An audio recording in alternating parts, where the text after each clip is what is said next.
Everybody's all around. Oh, there you are. Yeah. We got lots of Amazing. people. You want to start on that side of the room? Introduce everybody. Yeah. Chris, you're first. Okay. Just name or? Yeah, name. What's and just very, very briefly, like 30 seconds. What got you interested in chiropractic? Okay. Well, I'm Chris. Got interested in chiropractic. I spent the last 3 years at the University of Michigan, and was now studying healthcare. Like you said, I did not like the corporatism that it had become, and I took a semester off in the fall. Tried to survey the field, see what was out there, and found out about chiropractic and realized that it fit right into the philosophy that I kind of want to live my life by. So I'm excited to explore it further. Cool. What are you in the undergraduate program, or you're in chiropractic school or undergraduate? I start DC in the fall, so I'm just finishing prerequisites right now. Okay, cool. Right on. Nice. Thanks, Chris. Hi, Brett. I'm James. Remember me? Yep, sure do. Yeah. So my story was about my mom in the accident and how I was introduced to chiropractic. Yep. Yeah. Pretty much it. Got it. Cool. Okay. Hi, it's Michelle. So I heard about chiropractics from a friend of my mom, and then I just joined him and see how practices is in his clinic, and I find it interesting and it kind of helped people. That's why I was interested in it, and I came here to study the DC. Yeah. Nice. So why, and that one more question, why are you guys interested in being here today? Yeah. Just kind of, exposed to more different thoughts and views on chiropractics. I think would definitely help me to find out what I believe in. So I just kind of join if there is one. Yeah. Cool. Nice. Thank you. What was your name? It's Michelle. Michelle. Cool. Michelle. Thanks. Nice to see you. Okay. I don't know why you came today, Chris. Why did I come today? Yeah. I think everyone has their own idea of what chiropractic is, and especially when you're just learning about it for the first time and kind of fleshing it out, it's very malleable. It changes from day to day almost, and so I want to hear from as many people who are professionals in the field to really kind of focus on what I think of chiropractic. Cool. Nice. And you're very right. There's many impressions, and that's the problem. Yeah. Okay. Hi, I'm Daisy. Basically, my whole family is in chiropractic, but I never really liked it until about 2 years ago. And then I started reading all philosophy, and I noticed how the world thinks is different. And so now I just love it. I came today because I want to grow the chiropractic community and find people that are like-minded and really believe in it. Nice. So you were raised in chiropractic. Were you adjusted from birth? You're just from birth, but you didn't really like chiropractic. It's just never something I thought I would go into, I guess. Oh, got it. So that's what's funny, because people's normals, sometimes they take for granted, right? And you realize, man, the more you'll get into it, the more you realize what a gift it was. So that's cool. Okay. My name is Rico.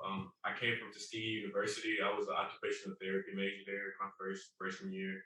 Then I realized I didn't really have a passion for sports medicine. I was more into sports rehabilitation, like the process of fixing and finding and working with muscles and bones, and I feel like Life University was the better suit for me. So I came here, and I loved it. The track team. I also run still, and I just want to learn more and more about the body and the athletic aspect of that.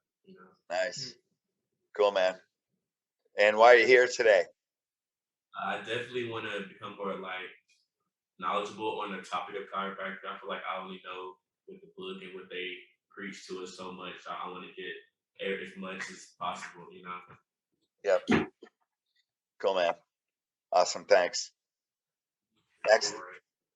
My name is Javier Elliott, and I came out here and came to Life University to study computer information. But the more I'm here, I see all these chiropractors, I see everybody in the DC program telling me about chiropractic, and I get adjusted. And then I'm like, dang, this is kind of cool. I actually want to know more about it. So then like Dalton invited me here. So I'm like, okay, well, I want to learn more about it. So this is a great opportunity. So that's why I'm here.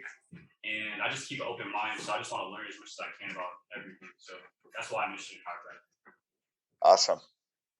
Isn't that funny? You came for computer science and you end up chiropractor. Yeah. Yeah, like God has a funny sense of humor, don't you think? You go to Life University for computer science. Yeah.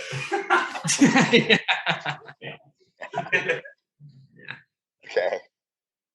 I'm James, and since I was in elementary school, my whole family has really bad backs, and mine was bad since elementary school, and I had to go to the doctor for mine, but they said they couldn't do anything about it, and they just said just take pain medicine and it'll be fine, and I was like, I don't think that's gonna work.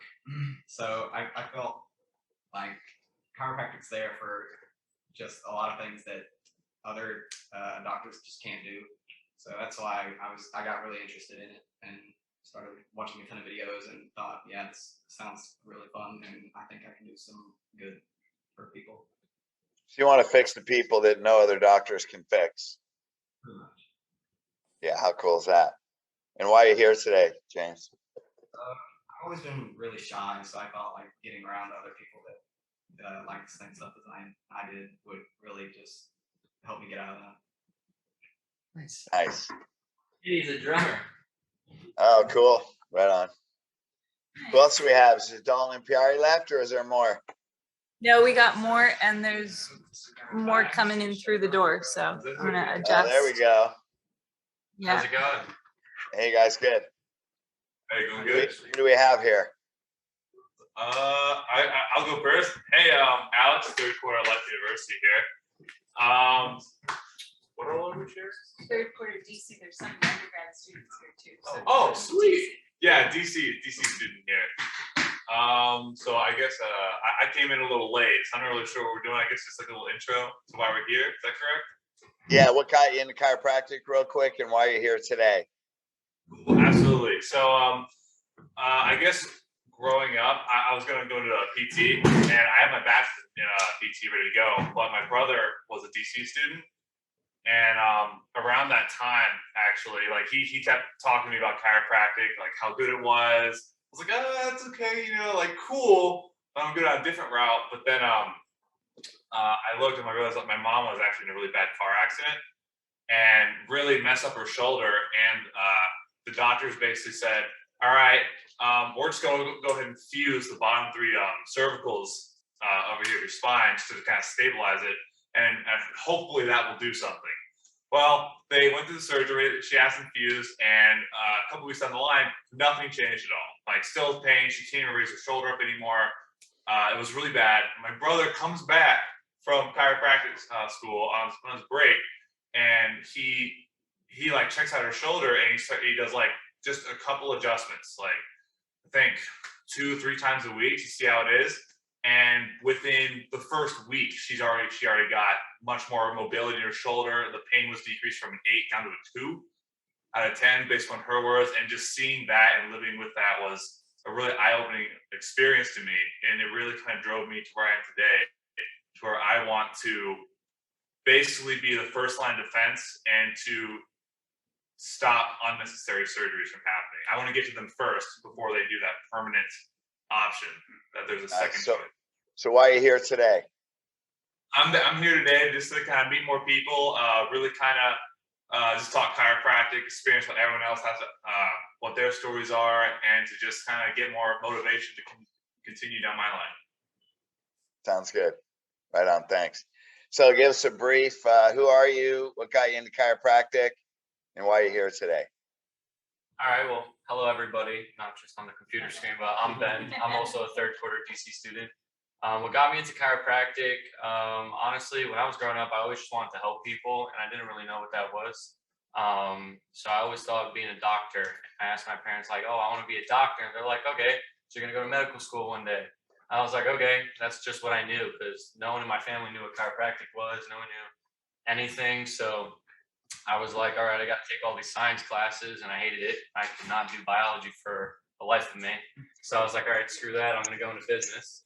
and ended up doing that all the way until like senior year of college. I was a business administration and communications major, and that's still my degree in undergrad.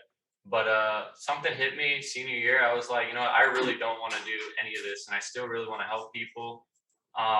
And I saw like on social media and like YouTube, like a bunch of like DCs like treating patients, and I was like interested in it, but I didn't really know a lot about it. And I looked more into it and started realizing like, wow, this is really cool how like you can really heal the body from inside out, and it doesn't have to like involve any like surgery or outside sources. And I just found that super interesting. And I attended Dynamic Essentials. I don't know if you've heard of it. Yeah.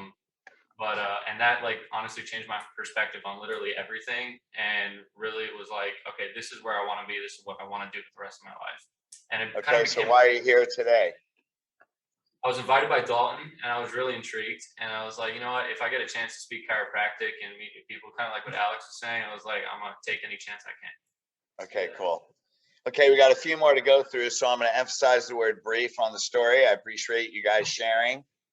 We want to keep it a little brief. So, who are you? How you got into chiropractic? Why are you here today? I'm Casey. I know a lot of you guys here already. It's pretty funny, but most of my family's chiropractors. I couldn't count them all in my hands because there's too many. I'd use my toes if I did that. But I wasn't breathing when I was born, so from like second one, I was under chiropractic care. And I've just been around it my whole life, and I've always found it super interesting. But it wasn't until like high schoolish where I was like, I really want to do this. But yeah, I'm here because Dalton invited me. But I love going to chiropractic events because I always like I get bogged down by school sometimes. It like helps me just lift me back up to like focus on what my goal is. Cool, nice. Okay, you guys in the back, real brief. Who are you? What got you into chiropractic? Why are you here today? Okay. Hello, everyone. I'm Michael. Quarter 3, DC student.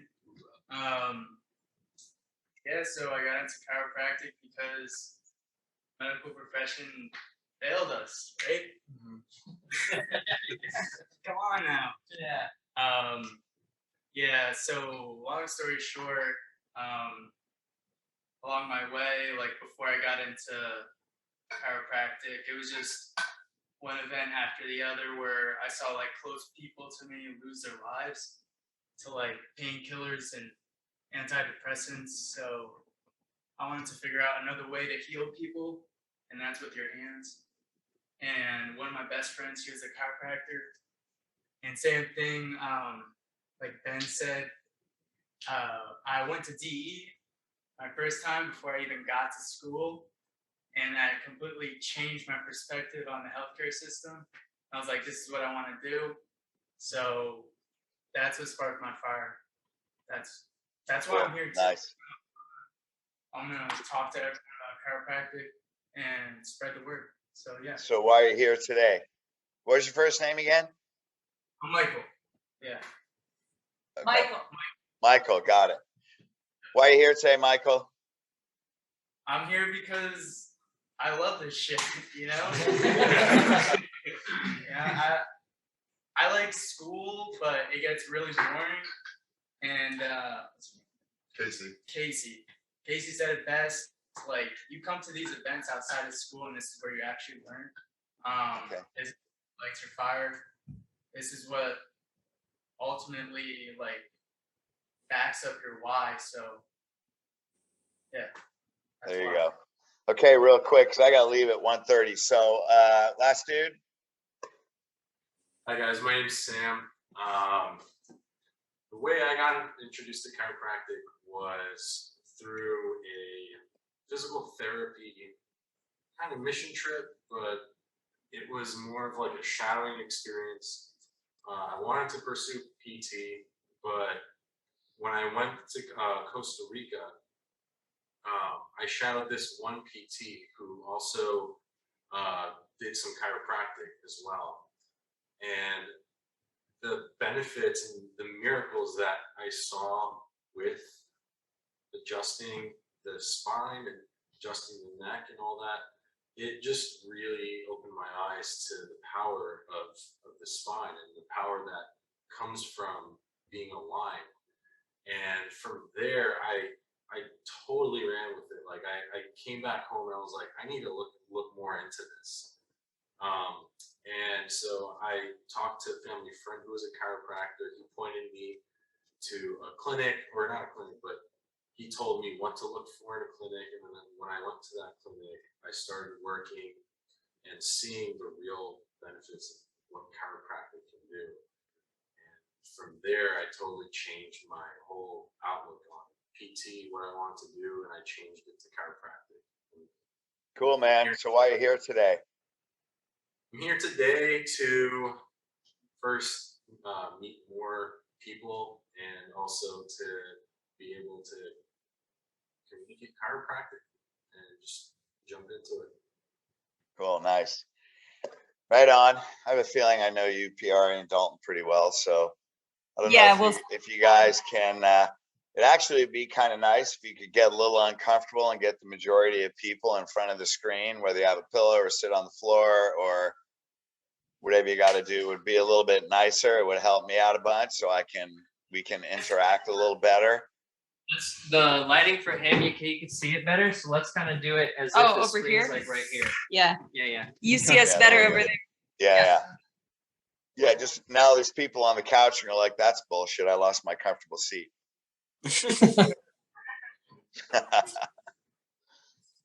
Okay, for all you people with low back problems, being on the floor might be kind of an issue. You guys want to sit? There's seats that are high if you don't want to sit on the ground. Yeah.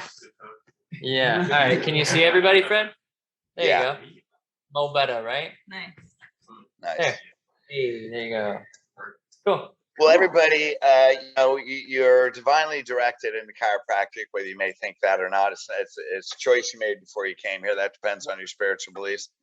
And we'll talk about that in a minute about chiropractic principle. When you're going to school, it's like Chris said, I think was the first person, right, Chris? That, you're going to hear a lot of things in school. The good thing is the majority of you have a pretty strong foundation on the philosophy, and you're in a school that has great philosophy, but also their job is to give you a lesson, is to give you a license. I mean, you're going to get philosophy. You're in a school where there's great leaders that are doing great things in the profession, but every school has some politics in it. And the problem is there's a lot of students that think they know everything. And really, when you really learn that whatever you think you know, as long as you know the principle, you really don't know anything else.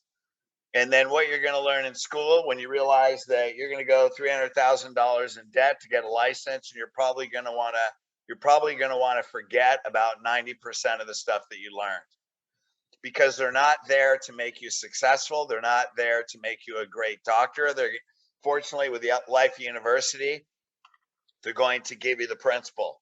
And if all you do is just hang on to the principle, get through school, the function of school is to get you through a license.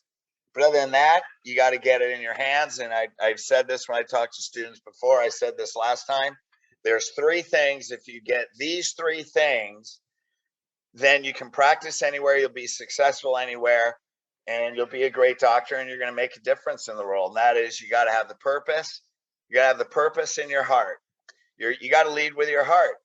Chiropractic is a hands-on healing thing. You're going to have the title of the doctor, and you're going to know doctor knowledge, but you're a hands-on healer.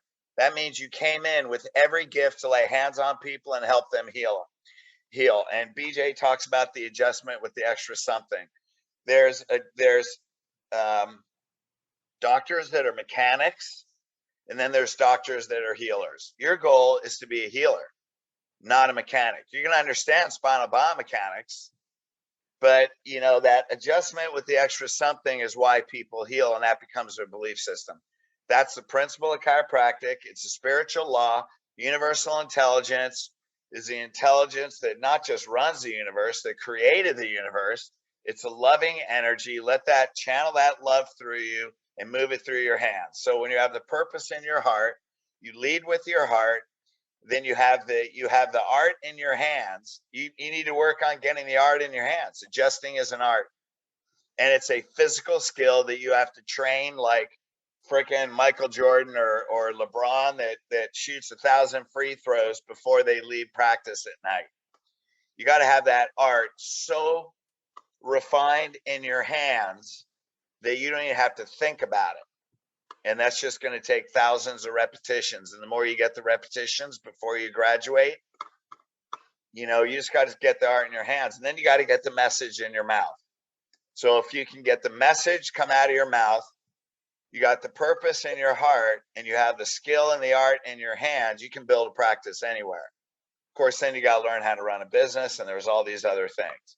But if you have those three basic things, you can have a spine and a table on a sidewalk, and you're going to attract people. Once you have that, and you have it in your presence, you have it in your beingness, that anytime you talk about chiropractic, people will want to be your patient, because that's how you build a practice. I know personally, of course, I've been a chiropractor 34 years now. I don't have a dramatic story. I was a PT undergraduate, pre-med. I was praying to God show me what I need to do. LACC sent me a pamphlet. I threw it away. Chiropractors don't know shit. I got a second pamphlet. Chiropractors are stupid. Threw it away. Got a third pamphlet. And I know whenever I'm praying and I see something 3 times, God's talking to me. So I went to chiropractic school, not even knowing what chiropractic was, but God told me I was supposed to be a chiropractor. And I knew I was going to do something great. So that's it. It's a faith-based art. Don't ever doubt the principle. When you move the bone, God does a healing. That's it. You expect people to heal. That's it. There's nothing less. But you got to know what you're doing. You know, you can't be slack, you know. So I'll just go through a little bit of a journey of what I learned, because you're going to hear all these things. You're going to hear 8 million things, and I'm going to tell you the truth. And it's not the truth because it's my truth. What I'm going to talk about are universal laws, are the principle of healing, the life force that moves through our body. We're going to talk about math and physics, because that's the optimal spinal structure. And right now I wrote a book. It's called Back to Health. I took medical research. Medicine knows more about chiropractic are proving chiropractic more than many chiropractors now. And it's not the old, you know, the model now, it's not bone on nerve. Can it be bone on nerve? Yeah, but it's more curve and cord. And that's going to be more common. So anyway, I found the principle. I didn't get it at LACC. I mean, I understood the principle a bit. And when you learn, you know, the more you can do things like this, the better chiropractor you're going to be. You're not going to be a great chiropractor from what you're doing sitting in class. So just get the grades you need to pass. Have a B average. C's are fine. Try not to get too many D's. Don't worry about A's, because your patients don't care. They want to know that you can heal them. And just do shitloads of things like this constantly to keep your mind and heart immersed in the truth. So, you know, when I found the principle right when I got out of school, I did AK and Gonstead. So I was doing segmental adjusting, but I figured, you know, if the principle is truth, if you know, the brain sends energy down the spinal cord, makes all and keeps your body healthy, and all the organs and all the cells are dependent on that energy, and a subluxation blocks that energy, then here's real simple thinking. Maybe we should fix it. I don't know. It seems pretty simple to me. Then if somebody shows up with a cervical kyphosis, maybe there's a reason there's a lordotic curve. And maybe we should try and restore it. Now, what you're going to hear from the majority of people is they don't do spinal correction. Now, the reality is, so when I was doing Gonstead, I couldn't get a predictable x-ray. So I would tell people that would change your spine. I re-x-ray and pull that post x-ray out in 3 months. Some changed, some didn't. And then, you know, that's the goal. The principle is truth. I'm not going to lie. We're going to tell them the friggin' principle. You're subluxated. You got 15 different health problems, and it's because your spine's subluxated. So let's make it unsubluxated. I mean, it doesn't seem that hard, but what a lot of people do is chiropractors don't study how to fix the spine. Why? Because it's not easy. It's not easy to learn, but it is the truth. And you know, that's one thing Don Harrison did, you know, with CBP was, and I found that segmental approach and technique couldn't change the curves on a predictable basis. Now, the problem was I was an athlete, you know, I mean, when you're an athlete, you know, how many thousands of whiplash injuries, being a wrestler, adrenaline junkie, got hit by cars twice on motorcycles, car accidents, rolled my truck, 8 million adrenaline traumas that probably most of you have been through. So when I was 33, I'm a chiropractor. I lost half the disc height at C5, half the disc height at L5. When I sneezed, both arms would burn to where I'd have to squint my face. I had burning sciatic pain down my left leg almost every day. I would go to Gonstead people, tons of top technique people. Nobody could fix me. Segmental chiropractic. If I didn't get my right ASRP, my right atlas set, I would have left burning sciatic pain. And here I am, a chiropractor.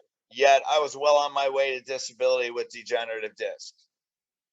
So I started studying CBP. I started studying Pedibon, and I ended up fixing my spine.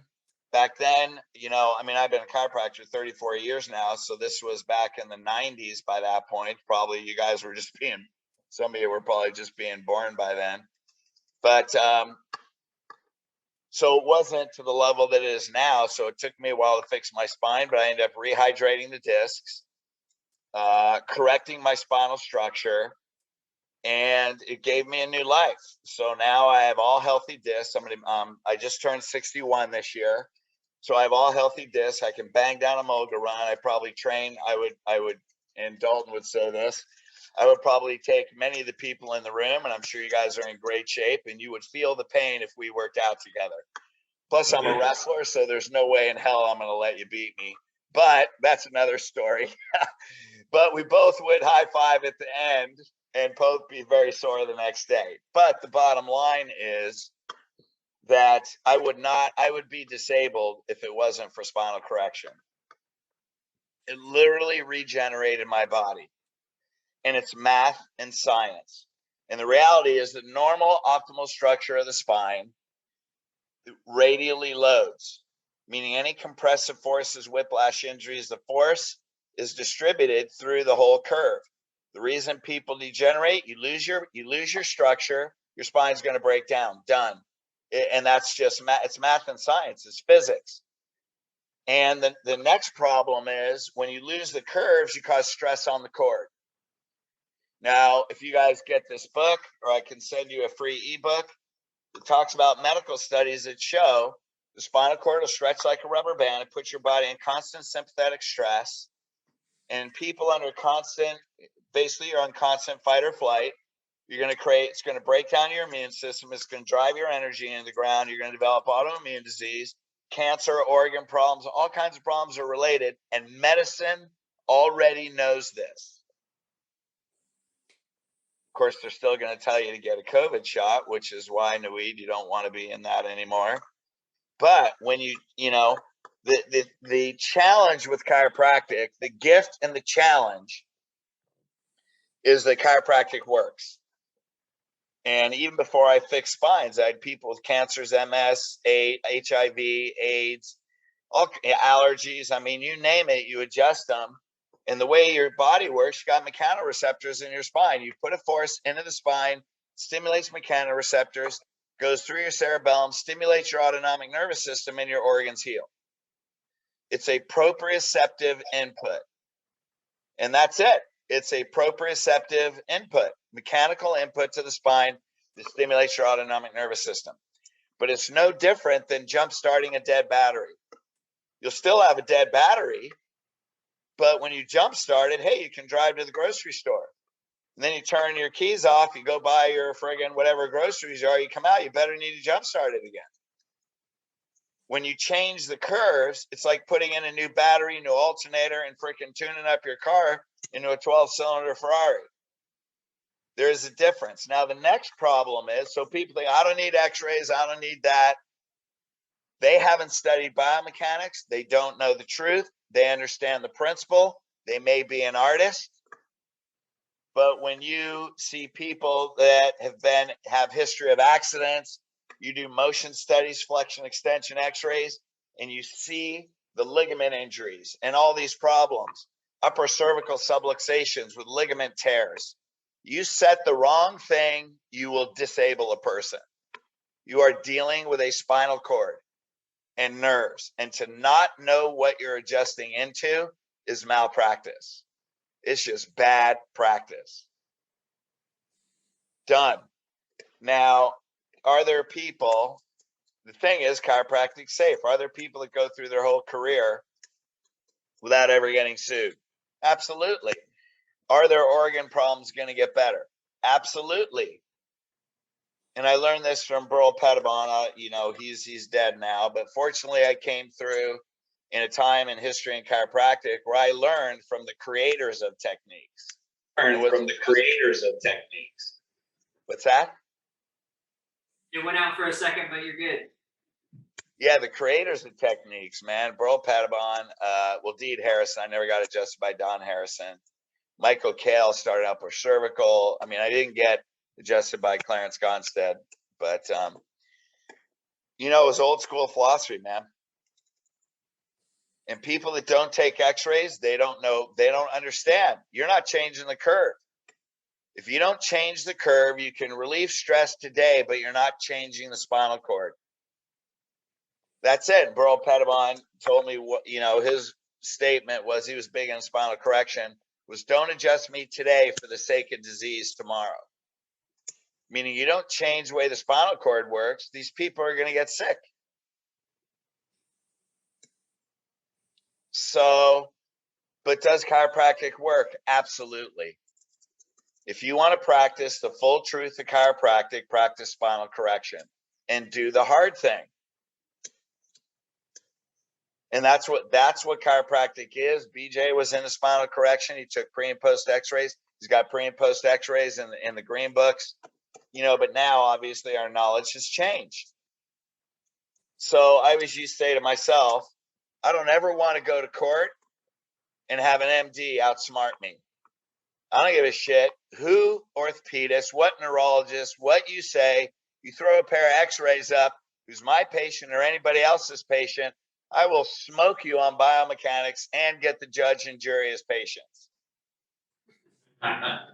So if you want to be like that, there's no greater biomechanical knowledge than chiropractic biophysics.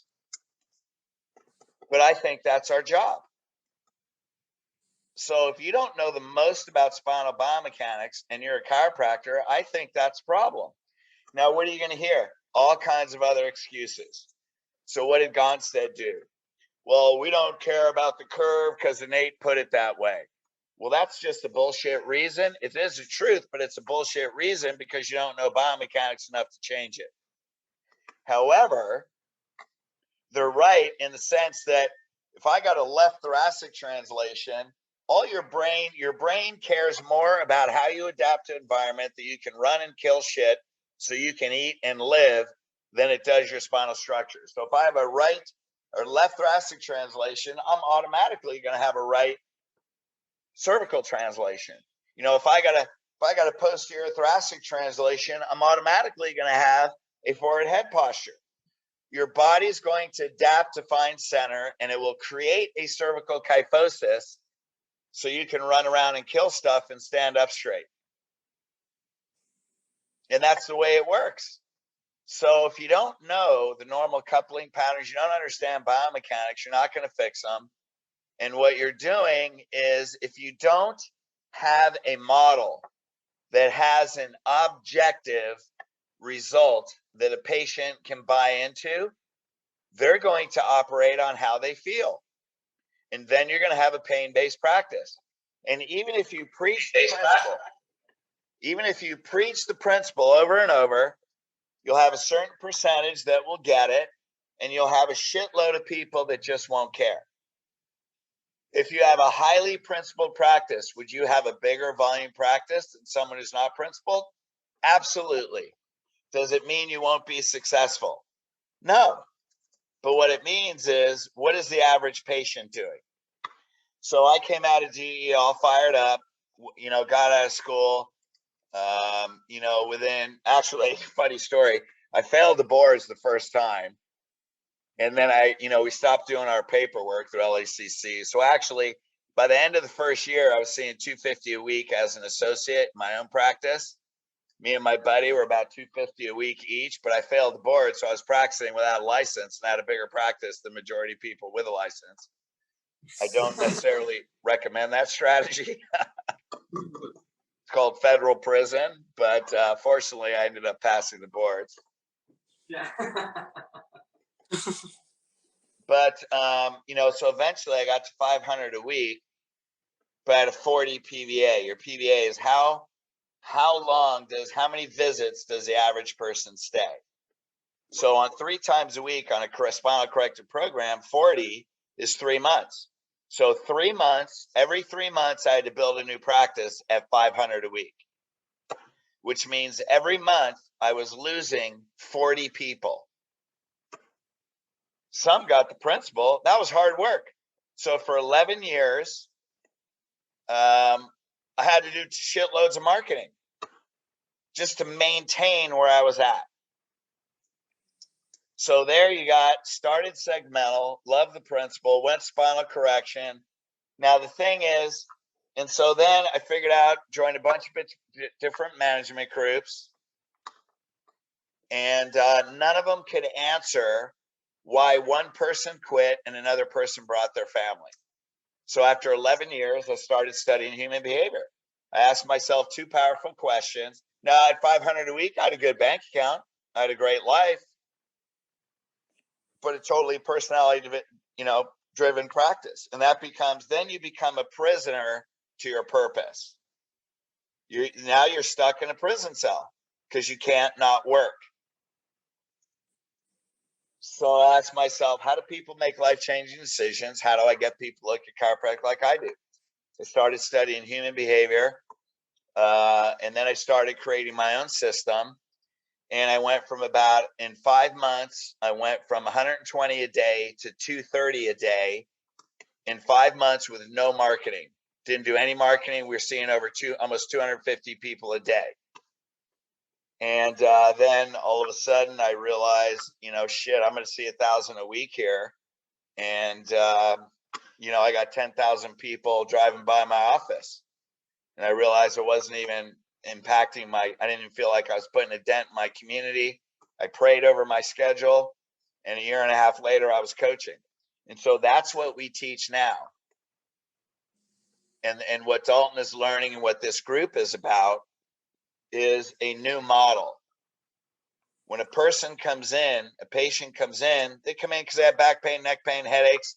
That's what America thinks chiropractic is about. So you got to change their belief systems. You want to empower people to live a different life. So lifestyle is a mindset. What brought them into this subluxated position when they show up in your office is they had a certain mindset and certain lifestyle. You want them to change their whole mindset and the way they live. Would you guys, isn't that the principle of chiropractic? Yeah. You got to change their lifestyle. You got to change their mindset. You got to know what beliefs you have now. We got to shatter them, create more empowering beliefs. You have to change them from the inside out. So now it's been going on 24 years of studying human behavior.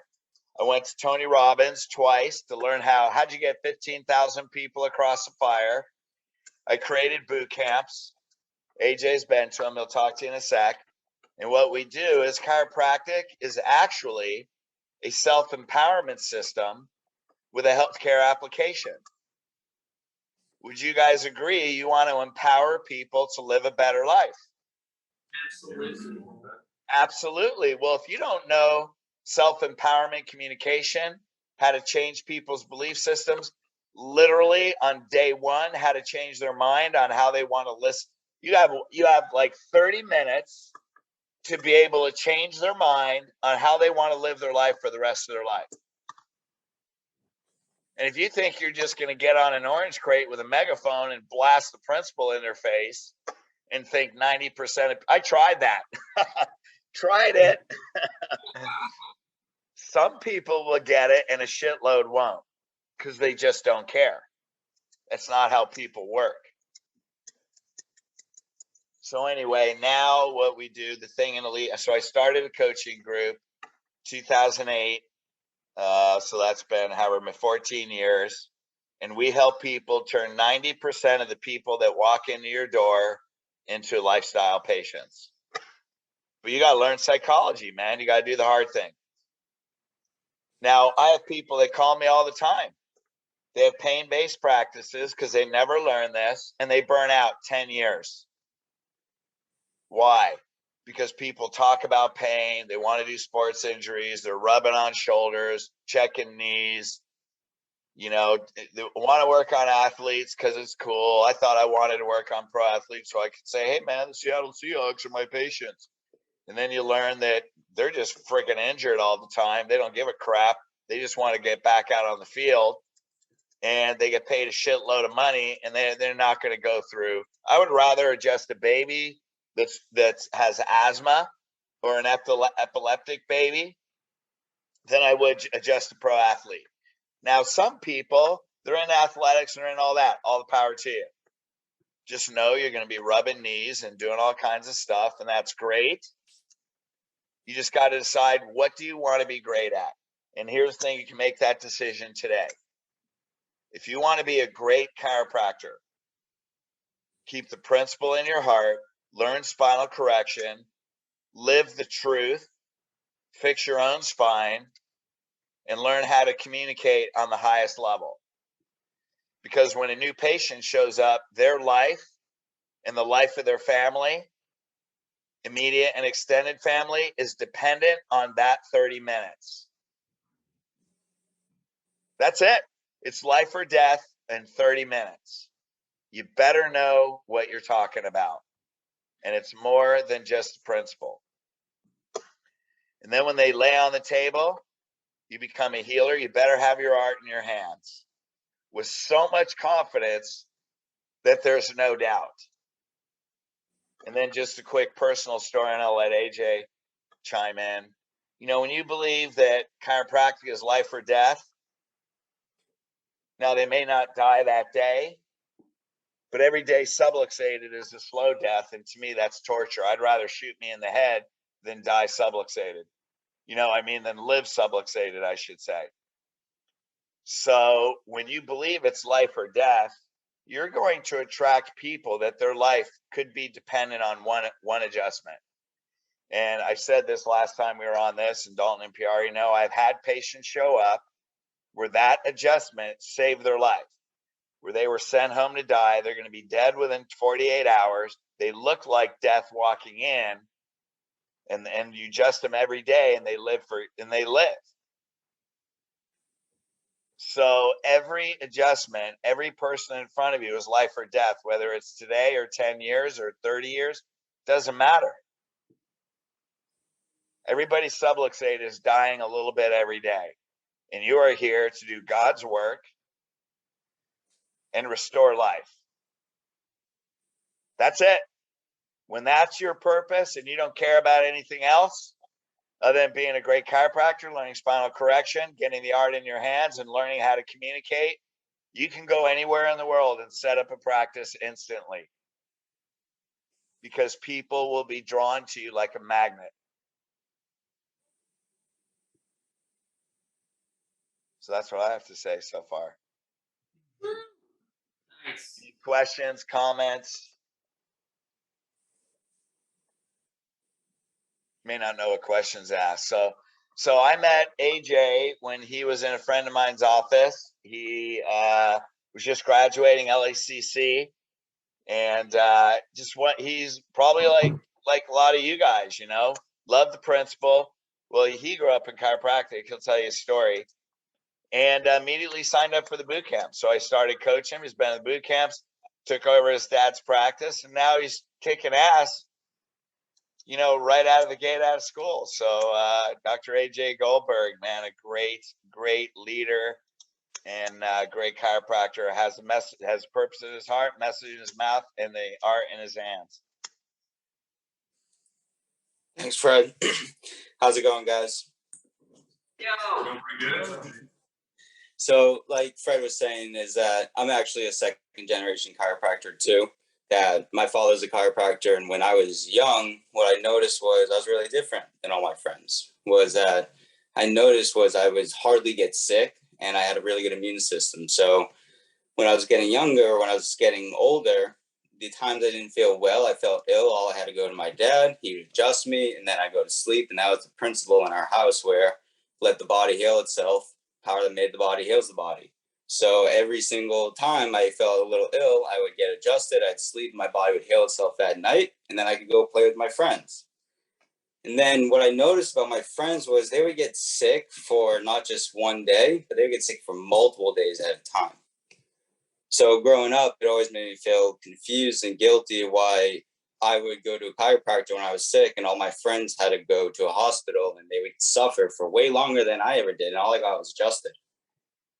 So as I got older, I knew two things about myself. One, I love helping people, just like some of you guys in there, or all you guys. And two, I love food.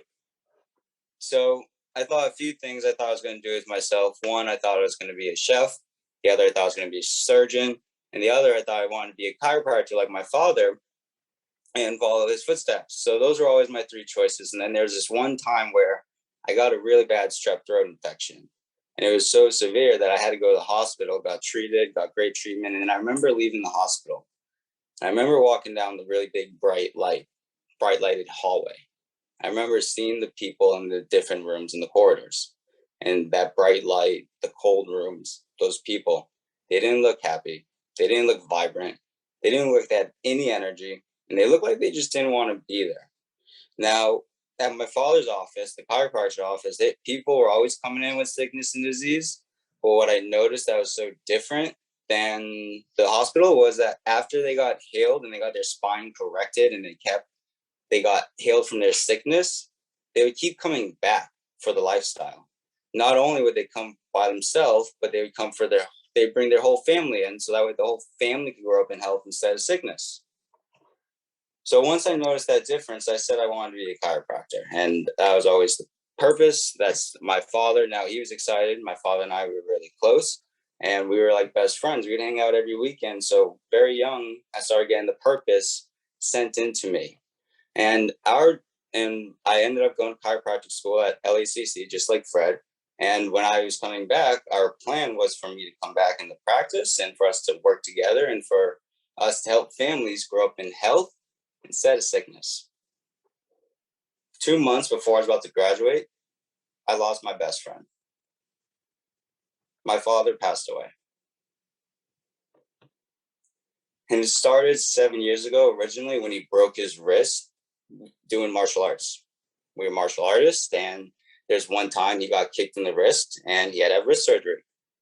Now, at this point, he had wrist surgery, he did all the physical therapy, and at this point, he had two decisions to make because his wrist and his pain was so bad that the doctor said that's all they could do for him. So he had a decision to make to either continue past his pain or continue his purpose and retire and go on disability. Well, he decided to continue his purpose. His purpose was bigger than his pain.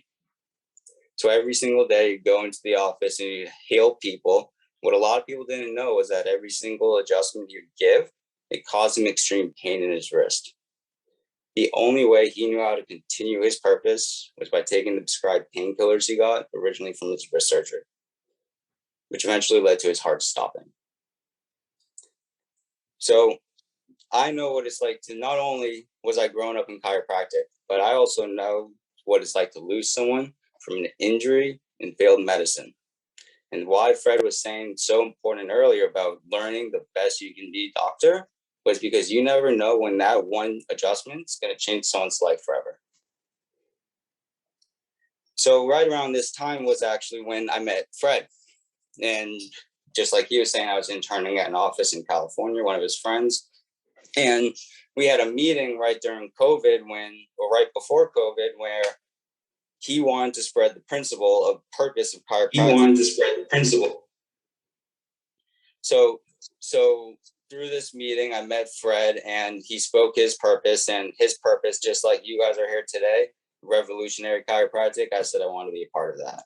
So right away, Fred and I connected, and around the same time was actually when my father passed. So since then, Fred's been coaching me. I've been going to the boot camps, and I've been in a successful chiropractor office since I've been out of school. I just had my 25th birthday. I graduated when I was 23, and I'm going to be closing in on seeing almost 200 patients a week. So practice has been good, and every day I get to help people, and I have a lot of fun. Just like Fred said about where those hands, when you touch people, the purpose of chiropractic that you don't understand, that when you start touching people and you talk to people, they feel this purpose. They're just going to heal because they feel your energy that you want to help them. And to do that, you have to be the best chiropractor you can be. There you go. How's that? So what I also would like to add is probably one of the most important things, you know, chiropractic principle is a spiritual law. It's the law of the universe, man. Universal intelligence, we're innate intelligence. Goes all the way back to Genesis, in the first chapter of Genesis, 1:27. We're created in likeness and image of God. That's the life force that's in us. You know, so when you become a chiropractor, you're in an important time because medicine is actually failing faster probably than it's ever failed. More people, because of COVID, they're losing faith in pharmaceutical companies and drugs. So people they're thirsting for the chiropractic message. But the challenge is you're swimming upstream. You better be a strong salmon. You're an entrepreneur, you own your own business. So that's another whole set of problems. You're a team leader because you have staff, and without a good team and without the right systems and without an inspired, purpose-driven team, you're the visionary. You have to be able to share your vision and create unwavering purpose and have people that are loyal and committed, and they're going to go through the hard times with you. If they're not willing to do that, you're going to struggle with your team. You're going to struggle with your practice. You got payroll, you got rent, you got your own lifestyle, you have families, and chiropractic also gives you your lifestyle. So the more connected and grounded that you are spiritually, I mean, I can't imagine, well, I see what happens to people that aren't spiritually grounded. A lot of chiropractors are spiritually grounded because the whole principle is spiritually based. It's a universal law. So, because chiropractors are more like artists, but the ones that aren't, I mean, anybody in life. I mean, I went through a divorce in practice. I went through my second wife passing away with cancer. I mean, you move. I sold practices and bought new ones. I started 2 practices from zero in states where I didn't know one. The only person I knew was a real estate broker that found us our spot. You know, and you got to build a practice from nothing in a town where you know no one, and you're going to figure that out when you get out of school. So it's like, you better have some faith. You're going to go through financial hardship. You're going to go through highs and lows. You know, I was talking to a chiropractor today that he's trying to get his 13-year-old son off drugs. Like, he's got $1.5 million practice. By the way, he was failing when I met him. He was ready to get out of chiropractic because he was failing, and now he just got his practice estimated or appraised at 1.7. So, you know, but what's he doing? He's selling his practice because he's had challenges. He's got challenges with his family. You know, so life doesn't stop because you're a chiropractor. You have to have a spiritual grounding and faith in yourself to know that you are absolutely here for this reason. And A, God's going to protect you, and B, you're smart. I mean, I had a lawsuit for $2.5 million for a woman that had a stroke on her 52nd adjustment. And I didn't cause it, but, you know, they wanted to sue me for malpractice for $2.5 million. So when you're sitting in court, not as an expert witness, but as a defendant, that's a little bit of a different situation. You know, it's like the only way I made it through is my faith. I knew that wasn't my calling. I knew that God would protect me, and we won the case. So there's times where you're going to face a mountain. You're not going to face a mountain. You're going to face a mountain range. you mind me sharing a little bit about your story, AJ? No. So just to be quick, because I got to go, and you can share more. I'll just introduce it a little bit. His dad owned the clinic, mom and dad owned the clinic. He's in a lawsuit with his mother after his father died. I mean, who the hell would have guessed that? You know, what happens when your wife has a miscarriage? You know, it's like life doesn't stop. But now you own your own business. You got a staff that's relying on you to pay their bills. They have kids. Like, you better have your shit together, man. You better be so solid in your spirituality and in your purpose and in the truth of chiropractic and what you deliver in your skill and your message, that no matter what you go through, you will get through it, and there's something greater on the other side. And if you don't have that kind of faith, good luck.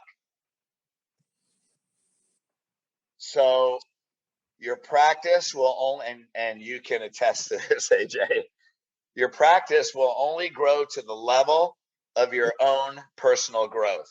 Everything you do in your life is related to one thing: your own growth from the inside out. Would you agree, AJ? Without that, it'd be very difficult. Yeah. You're just not going to get to where you want to go. You'll have your vision will turn into a dream that you may never get.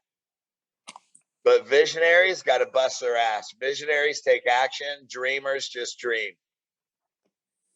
So, and that's what this whole revolutionary chiropractic is about. I mean, I have a whole spiritually based system. It's called Healed. Helps you tap into your innate divinity. We don't talk about chiropractic, but it's all the principles of chiropractic. And helps you tap into who God created you to be, how to release your past, how to evolve your consciousness, and how to fulfill your soul purpose. The sooner that you evolve spiritually, the less you'll be concerned about school, the better chiropractor you'll be, the better decisions you'll make, and the more you'll sit in rooms like this to realize that school is not going to make you a great chiropractor. You already are a great chiropractor. You better learn how to tap into that and become conscious of it. God would not have given you the gifts to be absolutely world changing, would not be sitting in this body, and especially in this room, if you already weren't a world changer. The next thing is you becoming conscious of it and actually living it.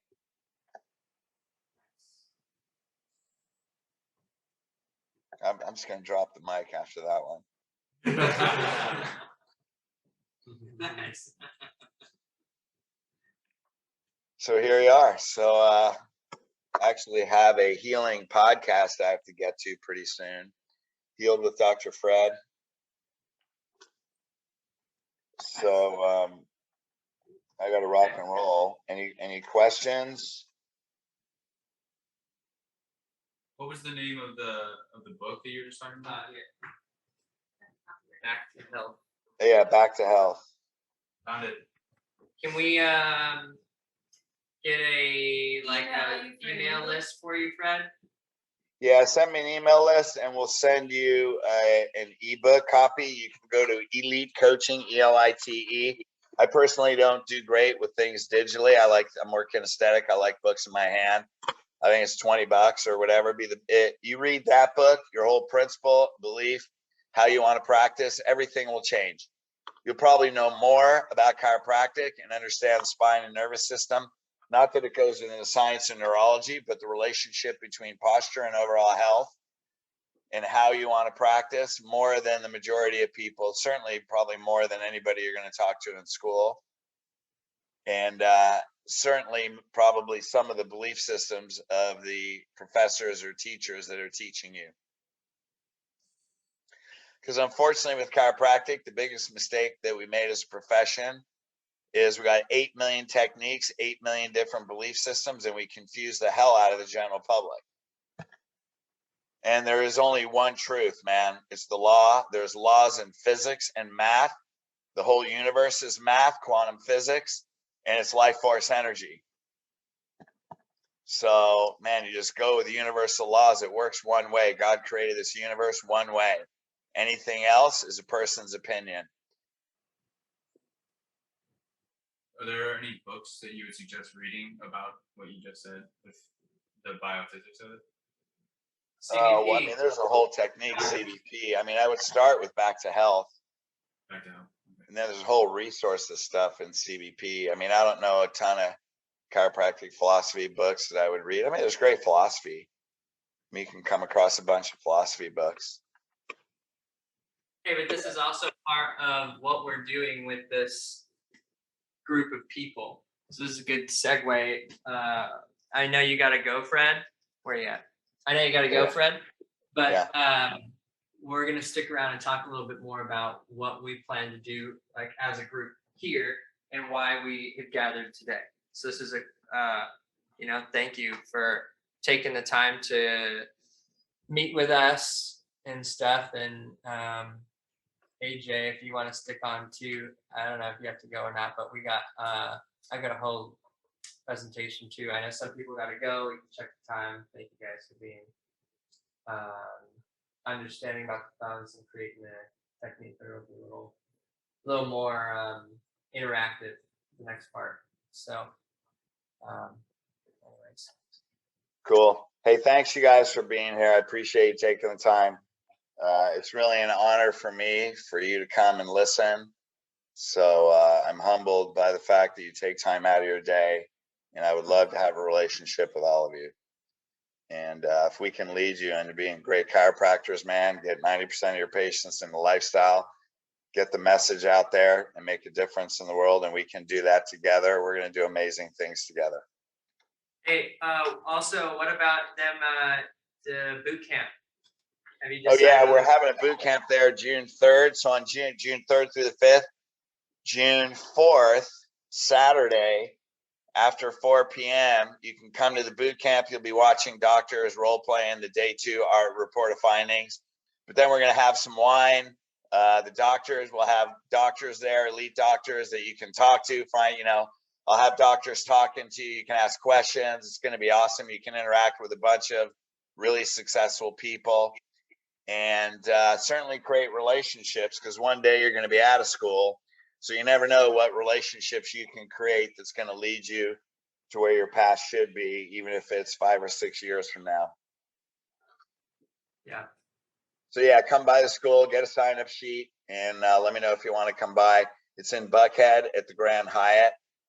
After 4 o'clock, show up between after 4 on Saturday, June 4th. Yeah, AJ will be there too. All right, gang, I really got to rock and roll. So peace. Thank you so much. Thanks, AJ. Thanks, Dalton and Piari. Love you guys. And thank you. Are you gonna head out too, AJ? Or are you gonna stay? I got a few minutes, but I am gonna have to run soon. But I'll hang out as long as I can. All right. Well, we're gonna take like a quick recess. Everybody that's been sitting on the floor can kind of stretch out a bit from water. So, okay. Well, if anyone has any questions for me, you guys can ask. Where else? I could just head out. Yeah, totally. But yeah, we got. If y'all want water, I think I got some cups and we got water and stuff. So feel free to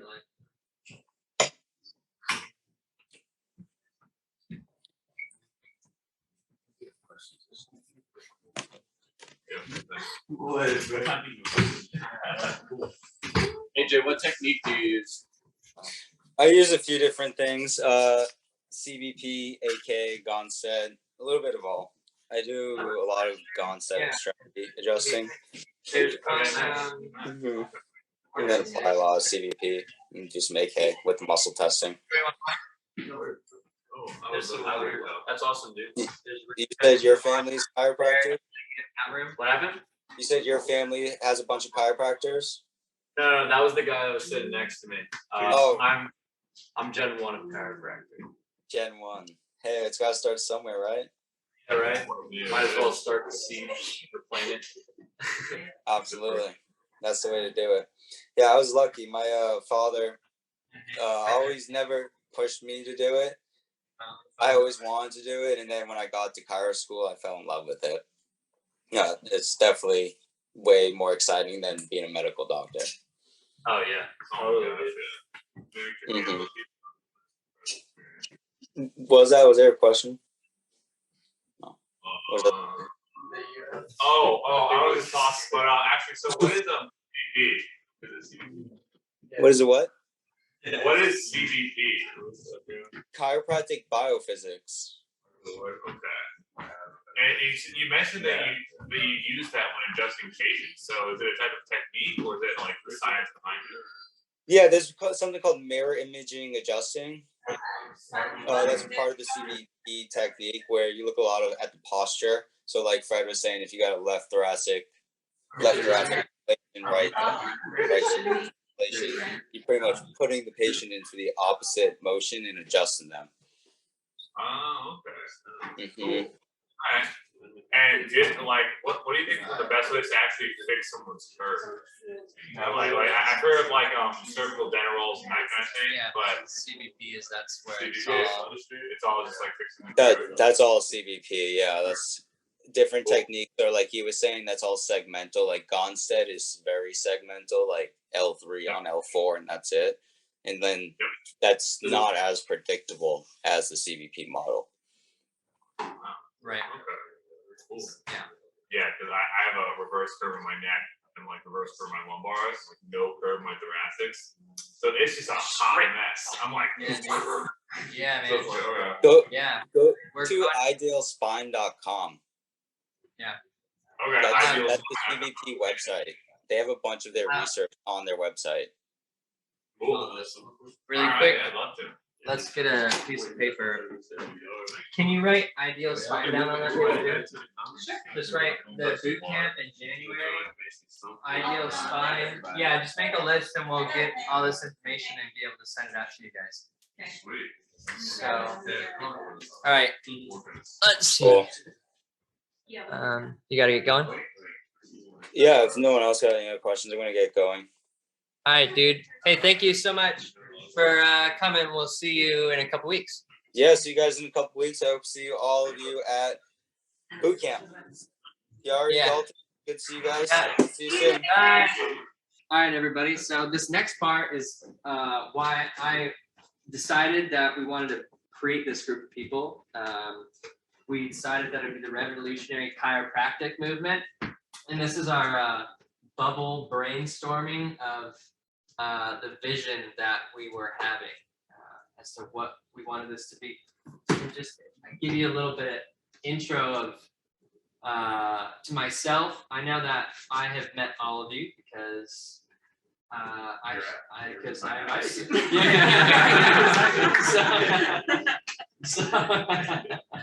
hopefully next time I'll know all of you guys, and then half the other people I won't know. That would be awesome. So I worked with Fred for a couple of years before I decided to go to chiropractic school. As you can tell by, I maybe not from this floor, but downstairs, you definitely know I'm a rock and roller. There's a bunch of drum kits, and keyboards and guitars, a whole venue downstairs. This is just kind of like the mild homework and guitar version up here, but that was my plan, I guess is my point, was to be a rock and roller. And during COVID, Fred was the only sane person left in my family. I was living in Vegas with Piari, and my parents were just so extra with the way that they were freaking out. I had to leave. I was in the military. I was a preventive medicine specialist, so I was deployed all over different countries along in the Middle East. I was in charge of 15,000 soldiers' health and preventing them from getting communicable diseases from air, water, soil, plants, insects, each other, gasoline, regulated medical waste. So my knowledge on this subject was, I thought, extensive at the time, and I was trying to help my mom out to not just be so scared. You know what I mean? At first I was super frustrated. Maybe some of you experienced this with your family too. Dude, come on, guys. It's all good. It's okay. And sometimes it's challenging. At first I was kind of aggro. Y'all are retarded. We're bleaching the bottom of our shoes to walk in the house. We literally had to step our feet in bleach to walk inside of our house. Couldn't see anybody. We had to wipe down all the groceries. Yeah. That's insane. I was like, you literally are you're creating more susceptibility for yourself because you're killing the good bacteria that prevents you from getting sick, but the thing is that as much as I wanted to prove to my mom with facts that she was insane, it didn't work. You know what I mean? And this is analogous to what I saw working with Fred, which I'll tell you a little bit later. You guys can be looking for the dots to connect. But I just was barking at my mom and dad, like, please, like, I lived with them because we were in the middle of buying a house. And it was just like, hey, can we stay here until we find a place? And then we were like locked in, like, And so PR and I were like, fuck this. We're going to see a rock and roll concert, and we're going to go on vacation with Fred and to breathe. And we knew that, we were going to be kicked out. Like, we couldn't come back. Like, if we were going to leave and go into the public, we were not allowed back at my mom's house. Which you don't have no idea who my mom or my dad are, but it's like opposite of what they are. Like, they've brought in strangers to stay in the house throughout my life for months. You know what I mean? Like, people who needed help, they are the people that they came to. And now, I'm like choosing to not be with my family because I don't agree with them. And I felt like I couldn't make them understand what I understood, and neither could Fred. And Fred's a pretty articulate person. When it comes to family, he's a lot more sarcastic and very to the point, which hopefully you guys get to enjoy that part of his personality too, because I think it's hilarious. But I moved to California with Piari. I needed money, as you do when you move to California.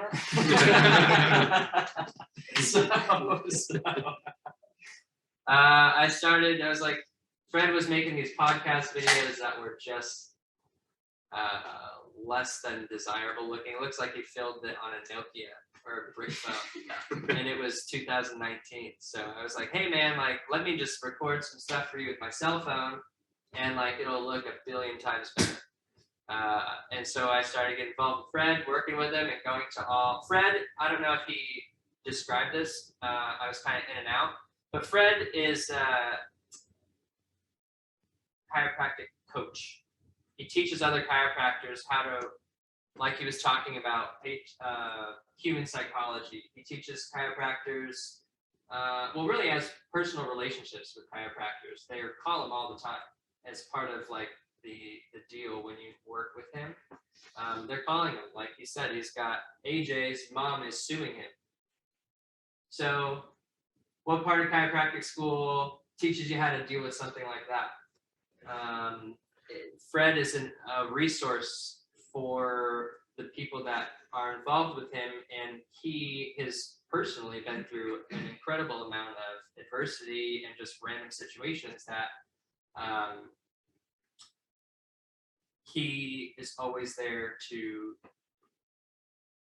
impact chiropractors. That way chiropractors can continue to serve, versus this gentleman who he just spoke about who's having to appraise his $1.7 million practice because he needs help with his family.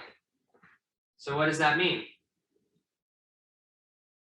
It means that I noticed the chiropractors who are having trouble in Fred's system, which I believe to be the ultimate system, only because I've had many conversations with chiropractors. It's all my experience, this is my opinion, but the conversations I've had with chiropractors in his system, they all are coming from Max Living and whatever, many coaching groups. It doesn't really matter the names of them. It's kind of neither here nor there, but they all have the same problem, is they're having to rebuild their practices all the time. So what's that mean? They don't know how to develop relationships. What's it mean when your family's falling apart? It means you don't know how to develop relationships with your own family. So we may be going through chiropractic school and learning how this awesome thing, getting exposed to people who are going to teach us, like Fred, how to take what we're learning in chiropractic school and supersede our own belief of what was possible. We are together here to expose what's possible with chiropractic. We're here to expose what's possible within ourselves. That's really why this group is here right now. The reason why it's not only people in chiropractic school, the reason why it's not only my buddy who's a medical student, the reason why it's not just undergrads is because there's a common problem with how we communicate and how our relationships are with ourselves. Now, what's that connection? If chiropractors are having challenges in their families, they're having challenges in their practices, why are people leaving this practice? It's because you're not connecting with them. How many of you guys have ever made a friend like in one day and then never saw them for like a couple years, but then as soon as you saw them again, it was like you guys are just there? How many? Lots of people, right? Now, there's probably something super special about that one person where you just had instant rapport. You guys had similar values or whatever it was. How can we establish this with everybody instead of just one person? I know that within myself, like, look at the group of people that's here. You know, this is a part of me. I'm not saying that everybody wants to even be like me, but I really enjoy that fact that I go everywhere and talk to everyone, and I have connections with people from all walks of life. And I practice, well, it's not that I'm practicing something for an outcome, I just enjoy it. That's really the difference, is I just am that, you know? It's not because I'm not talking to everybody because I want to have a successful practice or this or that. I'm just curious about people. So,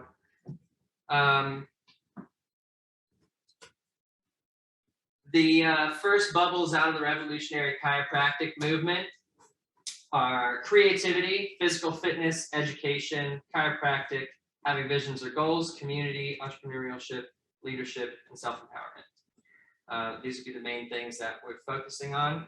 But how we came to understand this is through this, I guess it's a presentation I did. As a model, yeah, thanks. And so I'll go to this. I was going to try and describe it from there, but I already did it. So, okay. So here we are. We are potential energy. I believe that we come here, we're a spirit having a human experience versus humans having a spiritual experience. I believe that we decided to come into this body with a purpose, similar to what Fred said. We're here. We are already world-class healers. We're just uncovering the awareness within ourselves. I'm going to start with the question is, how can I become the best version of myself? This is a question I ask myself. How can I become the best version of myself where I won't have people walking out of my office because I communicated wrong, where I am not living a life full of ego? How can I impact the most people, and how can I change the world's view of chiropractic and what we do? These are the questions I ask myself, and this is the product of that. So we're spirit, we have a body, and we have a mind. To me, these things equal potential energy, and they're all separate. Now we have our perception of ourself. Where do you think that comes from? How we're raised, yep, culture, yep, all those things. What else? What are some examples? Our faith, okay, right? Some people have a Jewish faith, some people have Muslim faith, some people have Christian faith, some people have no faith. Family, like you said, some people are raised in different parts of the world, man. Some people have different values, you know? And the thing is like, I was brought up Catholic. We don't really agree with much of that. Not to say that there's anything wrong with it if anybody is Catholic. I'm not saying that to like be insulting or anything. This is just this is my mindset. This is the coolest part. Is that I don't agree with it. Coolest thing about having a culture and having family is that you could be like, I think all that's bullshit, and you can make your own choice. That's the independence. And now we use all these things to create, well, uncover like who we are. We're washing off all the dirt that sometimes is put, sometimes we get covered in dirt, and the dirt is ideas that we have decided to adopt from people that we look up to as authoritarians. Sometimes we don't end up agreeing with that later on, you know? So our mindset allows us to wash off the dirt. We always have a desire for growth. Sometimes our desire for growth is for positive things, and sometimes our desire for growth is negative. I know in my life, I have been king of drugs and partying and doing all these things. I thought it was really fun. I thought I was like the coolest guy in the world. And that was my whole goal, was to get as much drugs and party as long as I could and stay up for as many days as I can. And anyways, that was my lifestyle. So what did I do? I hung out with people who could give me drugs for free because I didn't want to pay for them. And my purpose at that time was to find other people who had a bunch of drugs so I could sell them and make some more money. And my contribution to others was sharing the drugs that I had.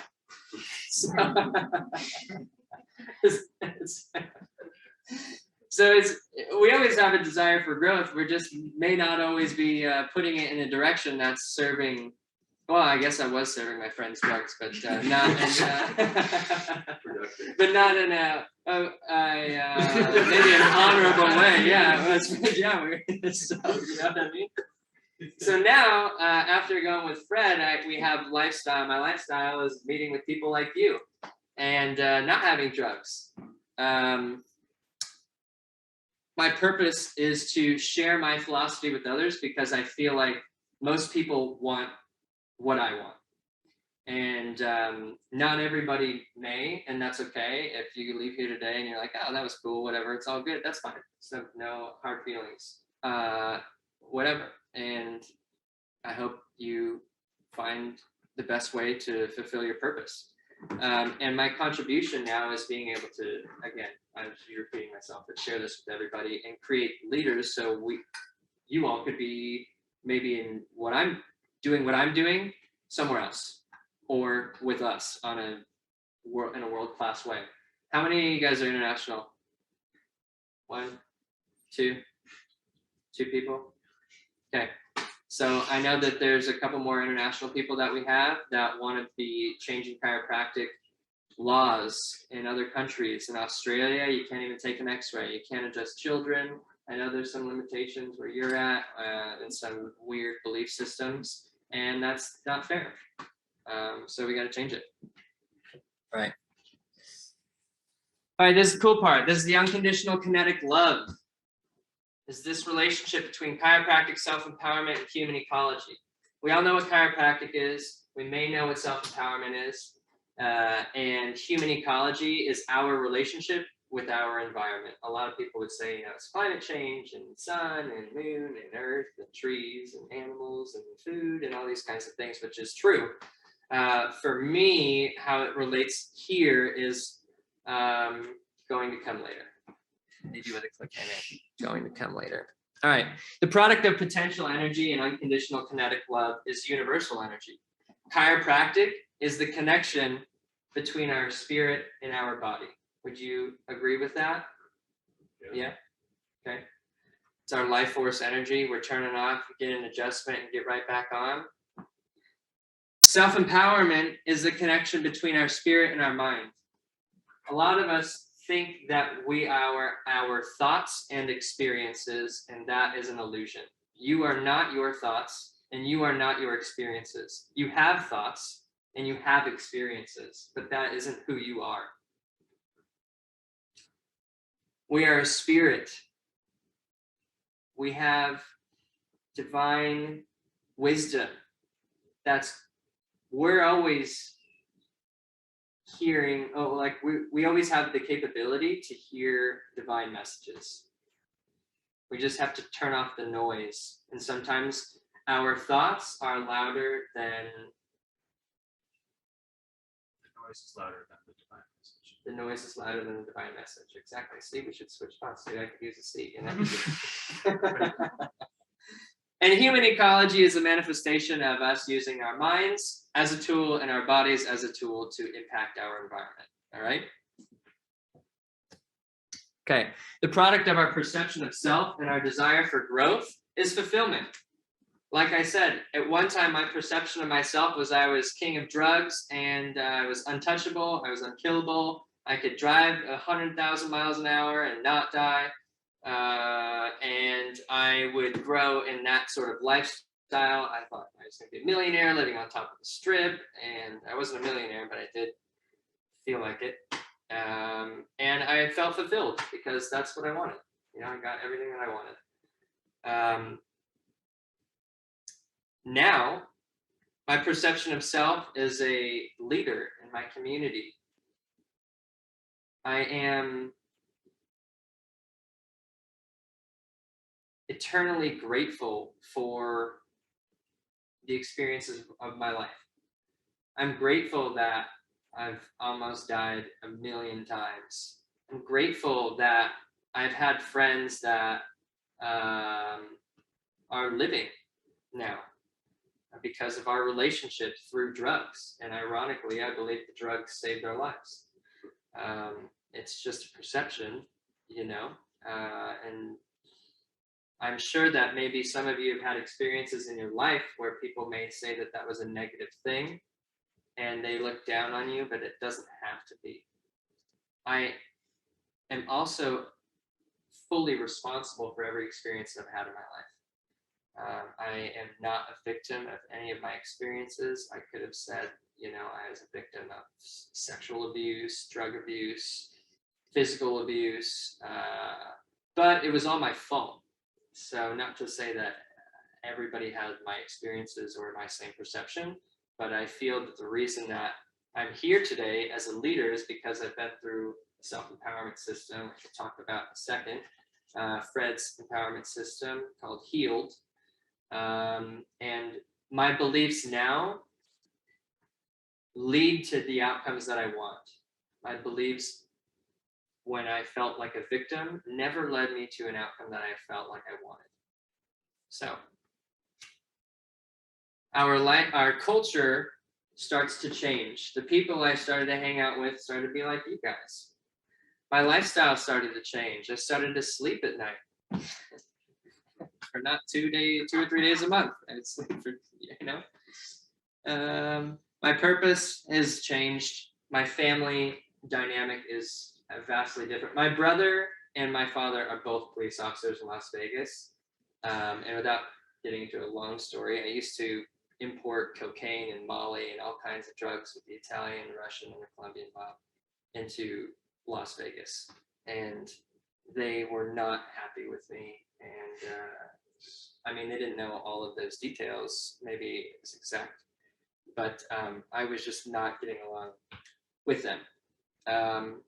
And now things are a lot different, which is way cool, man. I love my family, and my family's always loved me, even when they were calling me bitch boy. It's okay, because sometimes our family does things out of love. Once you start realizing that people do things out of love, even though it hurts, you have love for them. You know, I'm thankful that I was, at the time, I thought they were assholes and I thought they were really cruel to me. But it was necessary in order for me to change my decisions. My mindset's different, my contribution's different. Now, we experience divinity within our humanity when we put all these things together. It starts at the top. We are a spirit first. We are born into family and culture. Some of us have chiropractic in our lives. I was adjusted while I was in my mom's womb. Fred gave her an adjustment. I was going to be a feet first baby. And I don't even know what adjustment of Webster technique. I don't know what it looks like, but I flipped instantly. So that's cool. Now this is where this group is really going to change all of, it's not going to change us because we already are who we are, but it's going to create so much awareness in ourselves that we will not have the same challenges. We'll have less challenges than the vast majority of our peers. Hopefully not. Hopefully within the next couple of years, this will be change everything. We're not associated with the school, which is cool because we don't need to ask permission to do anything. So we're just taking it upon ourselves to make a difference. I believe that if we don't start with self-empowerment, everything else doesn't matter.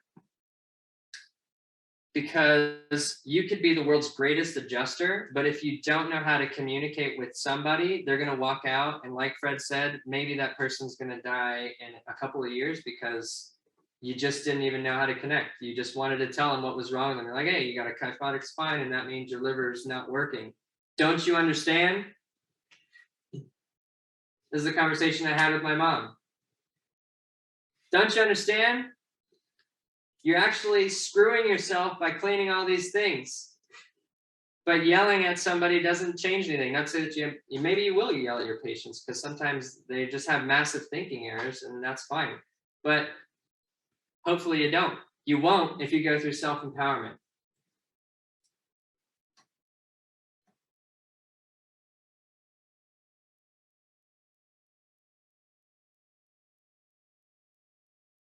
In order to have a great relationship with somebody else, you have to have a relationship with you first.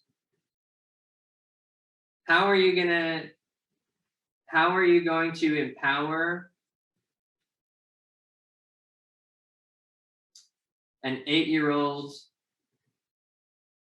with cancer to live if you haven't taken the time to eliminate yourself as a variable? What does that mean? If I'm a variable if I'm unstable, right? Now we become a variable in our practice.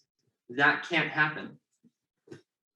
What if we had the ability to eliminate variables? What if we had the ability to eliminate variables? I bet you that guy who's selling his practice for $1.7 million wish he went through the self-empowerment program that Fred's been barking at everybody. Not barking, he's not barking. He's been pleading for people to do this. The thing is that people value chiropractic more than themselves.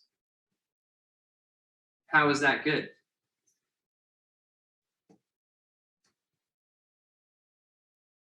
It's not. It's not good. It's not good. And that seems like it seems backwards a bit, you know? So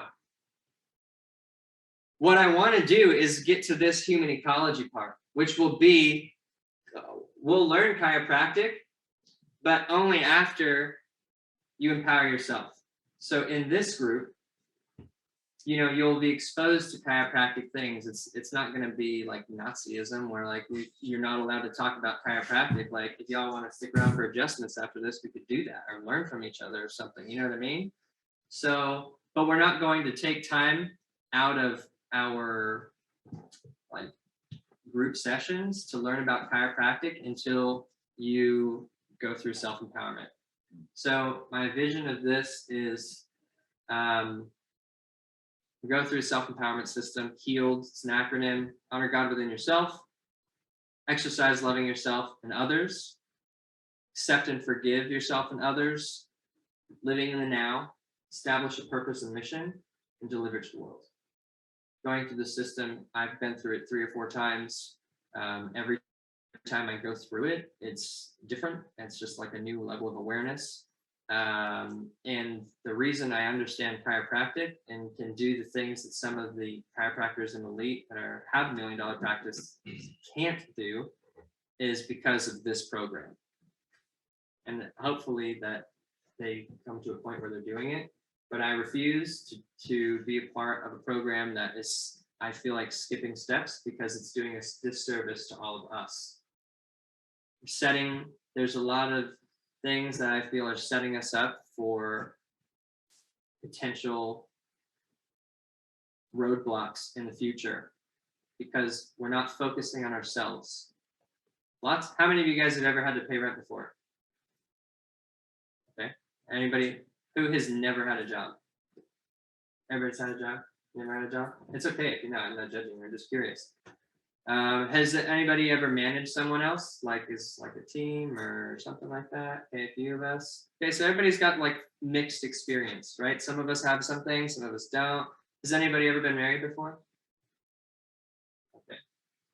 Has anybody have kids? Okay, not me. I vicariously have kids. Well, by marriage. Yeah, by marriage, but they're like almost adults, so it's not quite the same, but it is. So anyways, these are all things that like we may or may not experience. We'll all have the ability to communicate with others, and we will all maybe have significant others if you want one. But we'll all be communicating with people. So I feel like Fred says, how do you have your heart in your hand? He said that you gotta have your heart in your hand when you adjust people. How do you do that? Well, you gotta understand where your heart comes from. The longest journey that most people ever take is only 18 inches. So from your mind to your heart. And like he said, life doesn't stop because you're a chiropractor. This is all basically what I'm saying is that if you take yourself out as a variable, if you decide who you are and you decide what your values are, then regardless if somebody comes up and challenges your values, you're going to be like, guess what, dude, it's all good. Or listen, man, like this is not how it works here. You pick a partner who shares the values that you have, and you pick a partner that grows with you. The reason we have a fantastic relationship is because of this empowerment system. And believe me, when I was going through it by myself, PR and I separated because we saw things differently. And I was like, I'm sorry, but like, we have to be going up or else like it can't work. And we separated and thankfully we still had to live with each other because we were too broke to separate. But in those 3 weeks we fell in love again and then both went through the self-empowerment system and now nothing can break our relationship apart. Our relationship is now not a variable. Somebody could come up and flirt with Piari and whatever, she could flirt back and it wouldn't break. I understand that Piari loves me and I'm fully confident within myself. I don't get jealous because I know that we're together. You know what I mean? And maybe that's not cool with some of you. That's not how everybody rolls. I understand that, but I'm just letting you know that like, that's a pretty incredible thing to me. That's awesome. So, I know that if we could take our families out as variables, which is a really challenging thing to do because not everybody in your family may be ready to like take the step, but you are all leaders and this is why you're here. So you got to take yourself and your partner out as a variable and then everything else comes. That's the human ecology part of all this, is that once you understand yourself, you'll be able to connect with people. When I give adjustments, like because of my connection with Piari and her teaching me to touch her more, not in like a sexual way, but just actually like doing this. Like my parents don't do that. My parents hold each other's hand, but they're very like whatever. And Piari likes to be a little more physical. So it's something that I had to go through to learn because I just didn't learn that from my parents. My parents don't like make out or like, I'm sure they do, but you know what I mean? Like I've never seen them do that. You know what I mean? Yeah. Like my dad never walks by and like smacks my mom on the butt. Like I love doing that. I love when Piari smacks me on the butt. So, you know what I mean? You know what I mean? It makes me feel awesome. You know what I mean? But I didn't know that. So, so anyways, back to I was talking about adjustments. So it is. It's a mind adjustment. I get all perked up.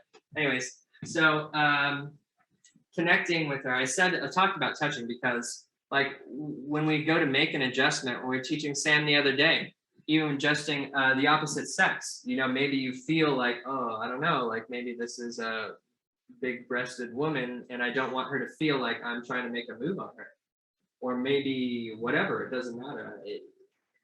I'm saying that that's the only situation, but that's a thought that goes through my head sometimes. And that doesn't mean that means that it goes through probably most of our heads.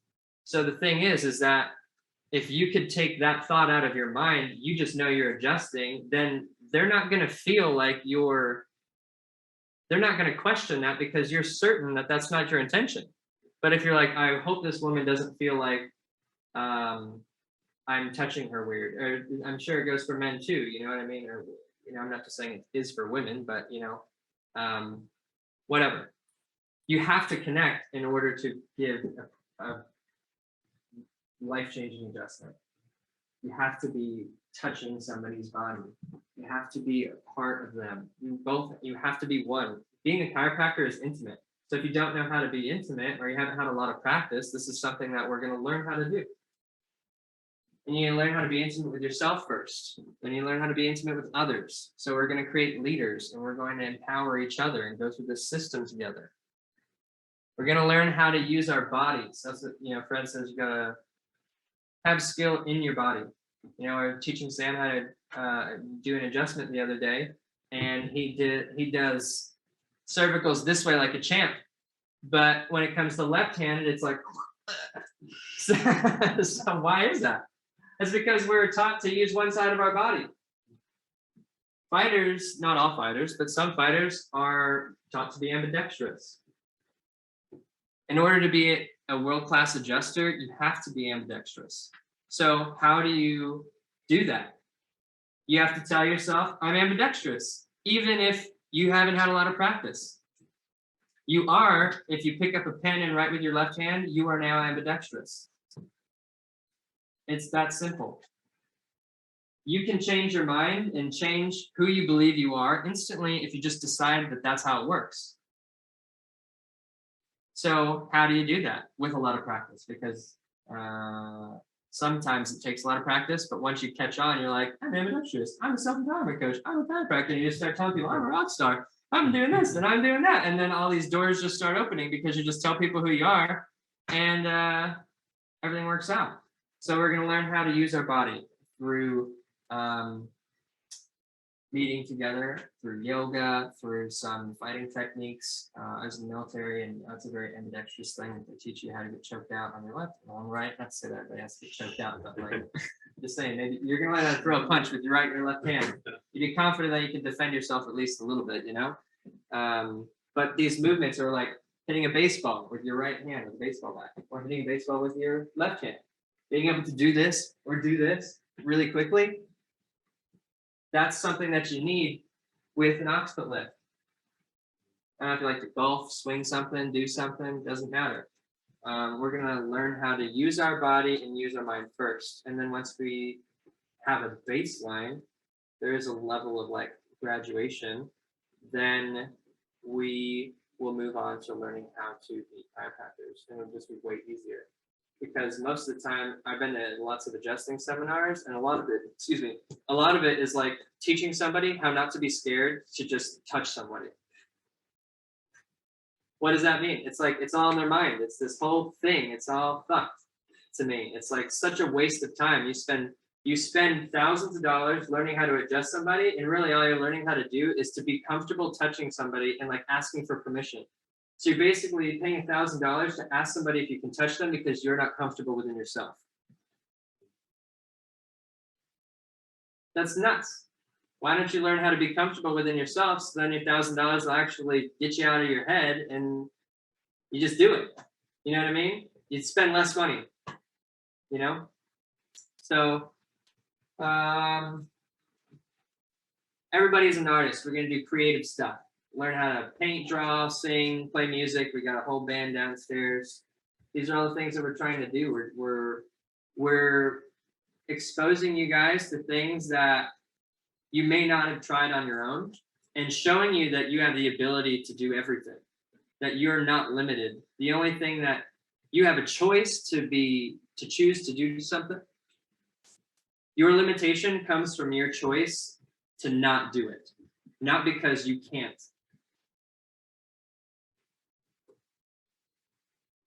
Anyways, I mean, that's how it's going to start. The community, your visions and your goals will start, and then you'll read your visions and your goals in 3 months and be like, wow, that was lame.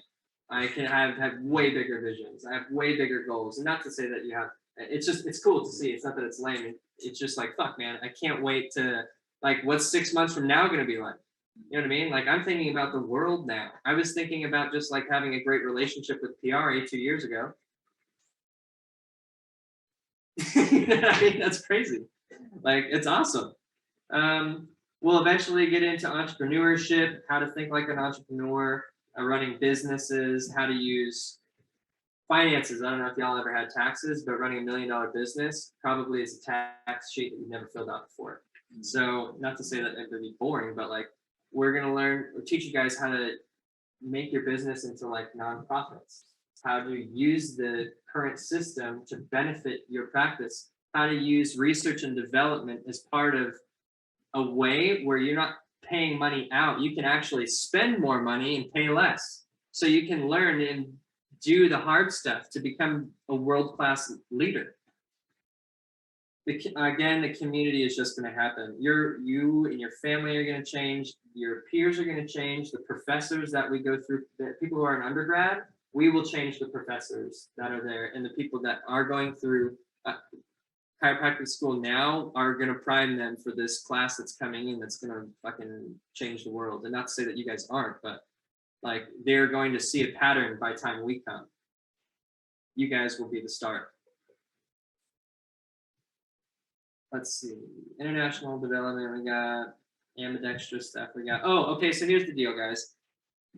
Being in this program, we're gonna have a social contract between each other. I don't know exactly what we're gonna write on it because I figured that maybe at another time we can get together and decide what's valuable to us. What I think is valuable is having a certain like criteria for some sort of like grade. It doesn't have to be straight A's, but we are one. So if one of us is, I thought if you're below an 80, you're getting tutoring, or 85 really is what I thought. I have written down here 80 to 85%, like you're getting tutoring or something, just to make sure that you're cool. That way you don't have you're not stalling and failing school or a class or something like that. That's not a variable anymore, And it's just like, you don't have to, we could study together. We don't have to study the same thing, but maybe there's like times where a couple of us could meet and just be in the ether. You know what I mean? But my vision for this thing is to have like, a couple hundred people, and like, there's leadership roles where like maybe some of you guys are like helping people who are where you're sitting now. And we're just like bringing people into this culture and teaching them that they're empowered and they're invincible and they're capable of everything they ever wanted. And they haven't even had the thoughts of where they're going to end up yet. But we're going to wipe off all these things that they believe so we can get to this point. I really feel like the military was a huge impact on me in ways that I see in the civilian world. And I think that if I can share some of these disciplines, maybe having consequences for stuff, doesn't have to be like you're kicked out of the group, because that's not the point. More like holding each other accountable for whatever we say we need to be accountable for. I don't know exactly the details, but I know in the military, like I appreciate everybody not putting up a stink about the phone thing. This is what I want here. When we meet, we're here together. There's no phones. it's different. It's not the same. And if you need to go use your phone, then like by all means, that's fine. I prefer not. But whatever. Hopefully you could just see the value of just dropping into this. Time management stuff, prioritizing, being on time, not speaking out against anybody who showed up late. It's all good. I'm just saying, like, these are things that we can use to show others that it's just it could be construed as respect, or I don't see it as disrespectful. Sometimes you're just fucking late. It's all good. But like once you get out into bigger crowds, you start to see things to be more chaotic. When we meet, it's great that we're all here, close. When you go to Fred's seminar, people are far, and they're on their phones, and they're talking. And then they cry to Fred about how their fucking practices and their life is fucked up, and they're paying thousands of dollars to be there. That doesn't make sense to me. I refuse to be a part of that. So I would like to make a culture where we're not wasting our asset of time nor our asset of money. So what do you guys think about those things? Yeah? Sounds good. Sounds good. Something that definitely get behind. See the significance of it. I like what you said though about like how you have to really focus on yourself first and better yourself before you can like give any attention to anything else. I agree. Yeah, it is. I agree, man. I say that only because I've done everything else before that, like not paying attention to myself, and it's just so hard. It's so fucking hard, dude. Like I just wanted to do all the things I wanted to do and not focusing on as soon as I focused on myself, my whole life literally changed. I mean, with an incredible amount of work. It's the hardest thing is to look at yourself objectively and tell yourself where you need to improve. But it's the most valuable.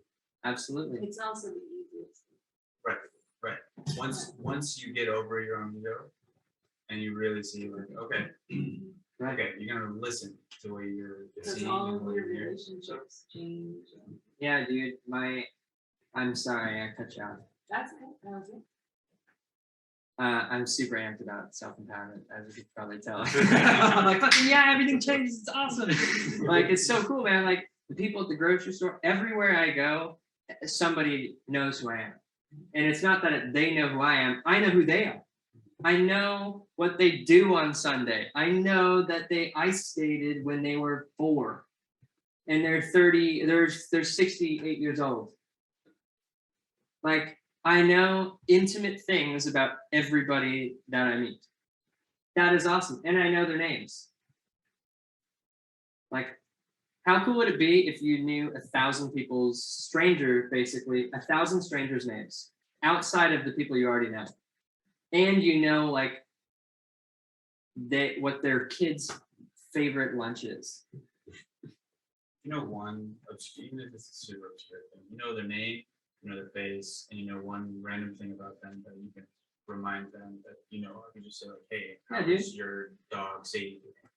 They feel so much better. Yeah, like, hey, your dog Sadie the other week, blah, blah, blah. Hey, I noticed you're like, dude, are you okay? Like, you can look at somebody like this, like, do you have like liver problems? Like, is your liver all right?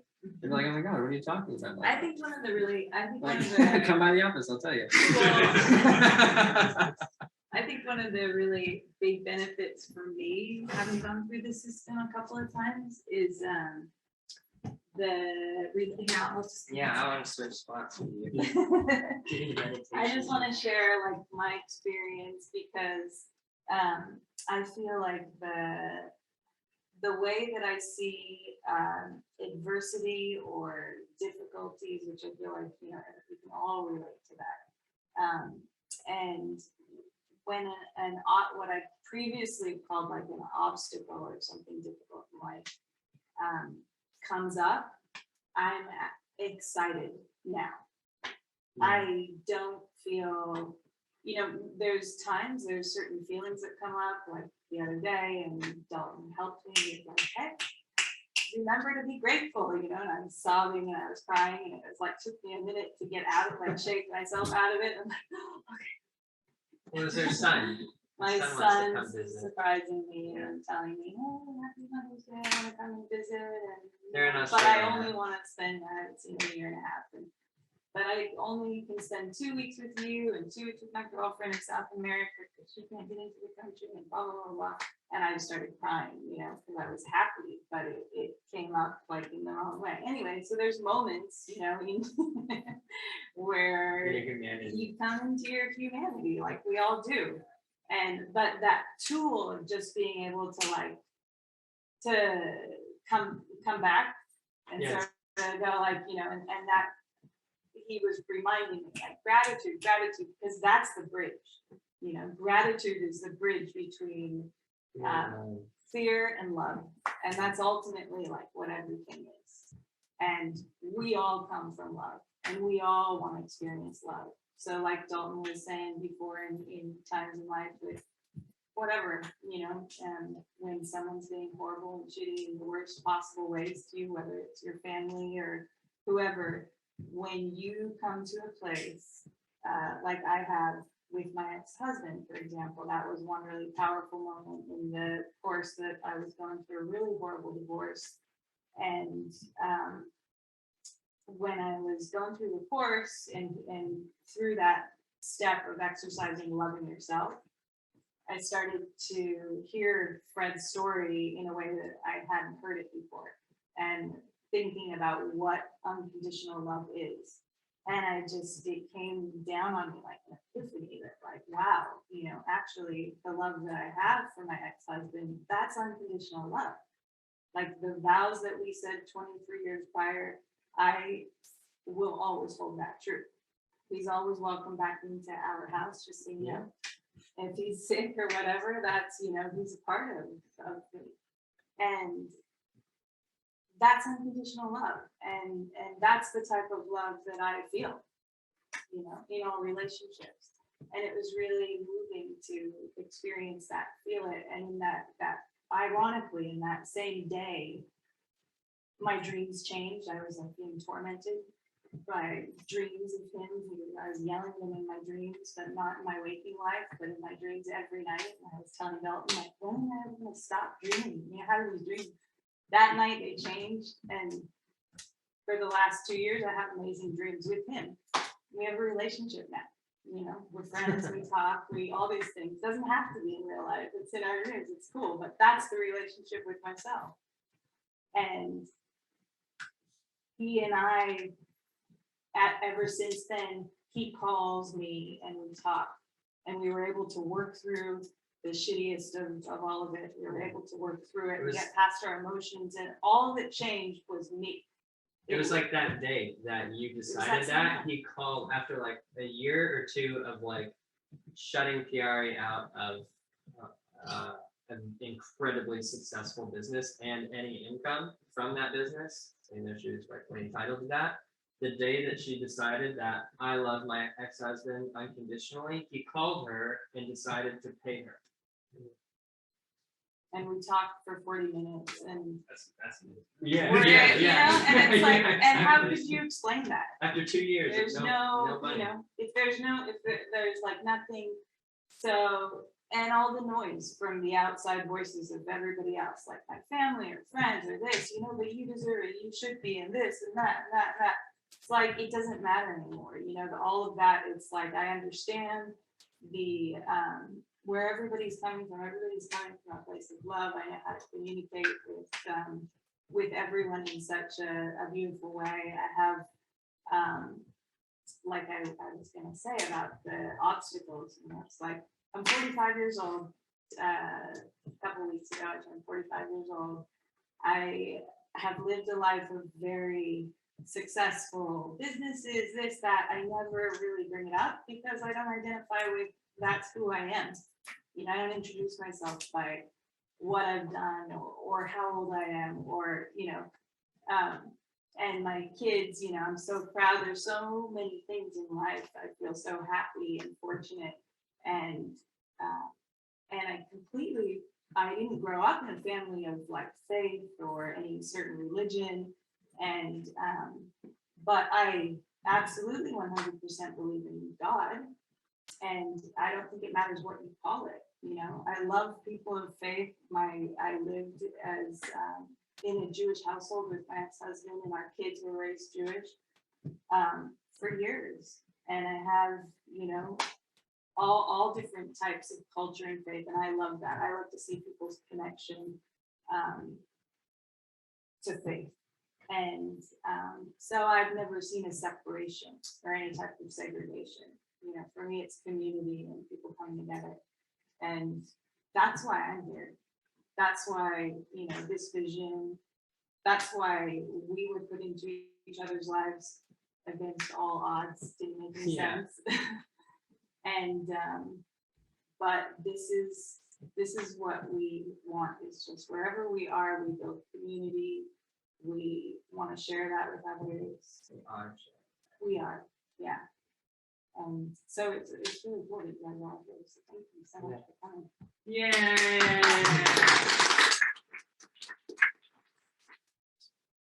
And I want to know just what everybody feels like. What do you guys think about this whole gathering? That's the first time we've had so many people. I like it. I feel really excited for it. There's a lot of potential, a lot of, and the breadth of topics. What a cool presentation. Yeah, very nice. Yeah, Very nice presentation. Yeah. It felt really familiar to me. Yeah.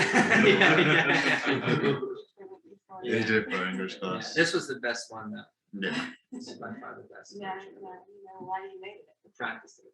Yeah. Okay, guys, so. Yeah, so I think that's kind of our vision, like Dalton was tapping on our whole brain dump that we had last weekend. We spent like a whole day, like literally just kind of putting it all together. And we didn't want to overload and, you know, talk about too much, really just ask questions and see where you guys are at about, you know, but you did share it all. Is there anything that you guys, what's the first thing you want to do? Anybody? What do you mean, like out of these things, or What of anything we talked about? Like, what's one of the first things you're excited I was to do? thinking the whole time, like, what should we start with? And I feel like on the whole idea of this social contract and just the group accountability, one of the best first things we could do is just, what are one of these things for each person in the room, go around, what one of these things do you feel like you most need to address right now for yourself? all of those stuff would be great. Yeah, right. And so then we know that at our core, Mhm. and next time when we come together, we check in and see how it's going, or we help them do so. It's just so we have an idea of, as a group, what each person needs to work on, and then as yourself, you have to identify it and vocalize it, and you have to actually put it out there. Okay. I have to work on it. Okay. We could do something like that. We also, so here's the deal, guys. Also,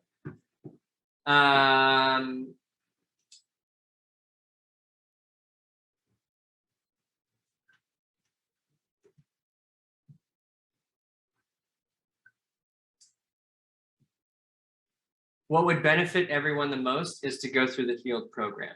It's an online program. It's there's 36 videos. It's got about 110-page workbook, and exactly what Chris brought up. I almost called you Tori. That's why I had to stop for a second. I was like, it's not Tori. Yeah.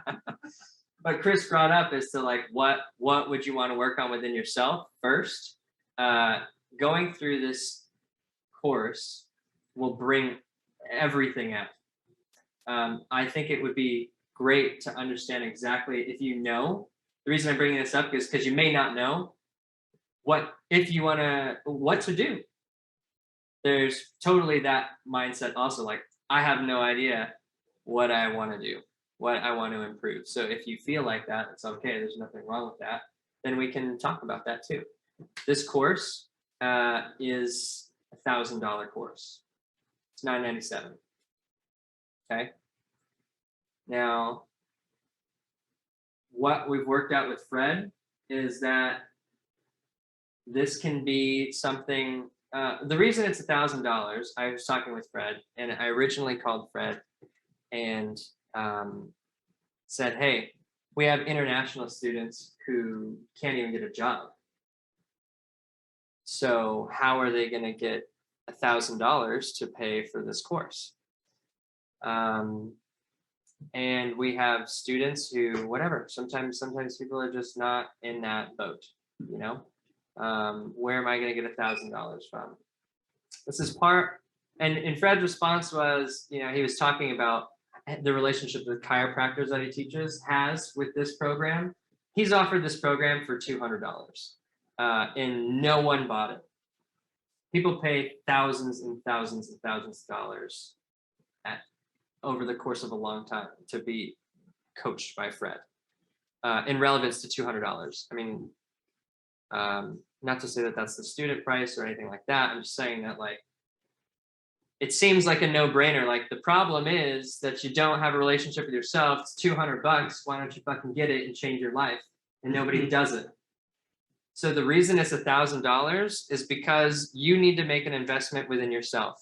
And if you don't see the value of yourself, and then that's okay. But if you want to make a change within yourself, you will find a way to make $1,000. If you're an international student, come talk to us. We're entrepreneurs. We have ways that you can figure out how to make money. If you bring somebody, or if you share this program with somebody else, you can make a 50% commission. That's the deal that I suggested to Fred. If you wanted to lower the price, I don't think you should. You're doing yourself a disservice by getting it for free. The value is paying to upgrade yourself, because this is how the real world works. You're paying a few $100,000 to learn to get a license to practice chiropractic, and after that, you're still going to have to pay money to learn how to do it better. So, what's $1,000 on $250,000? Get a loan, get the program if you find yourself valuable enough. And if not, we are not judging you. That's okay. If you don't know how to make $1,000, we do.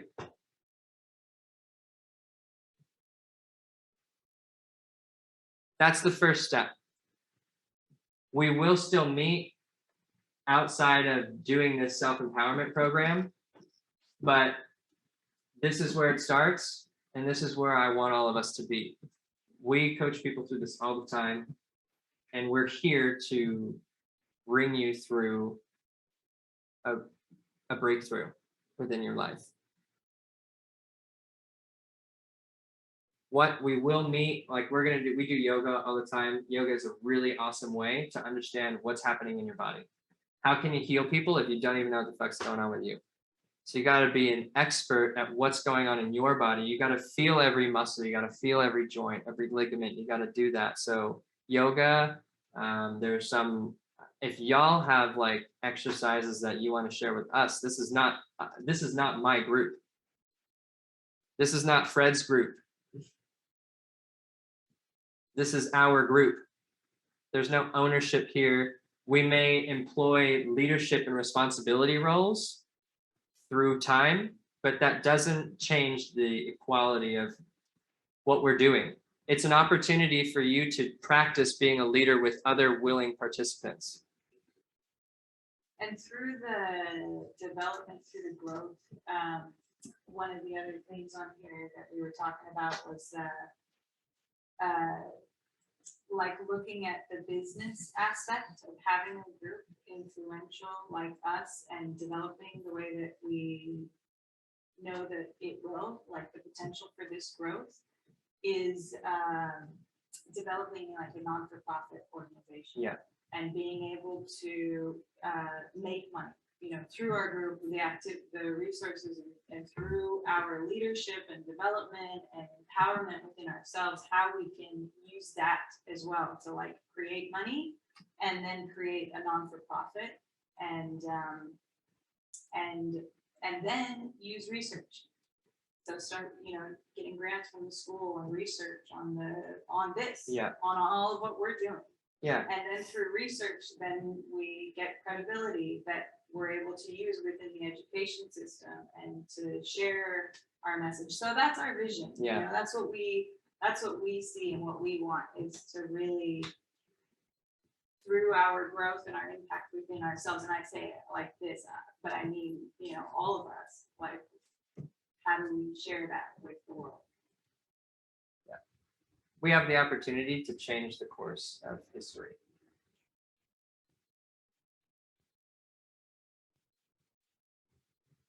So that was our idea. that's our idea.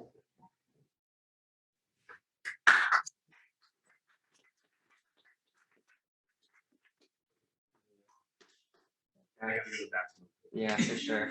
I'm so busy. There's a bathroom upstairs and downstairs. Yeah.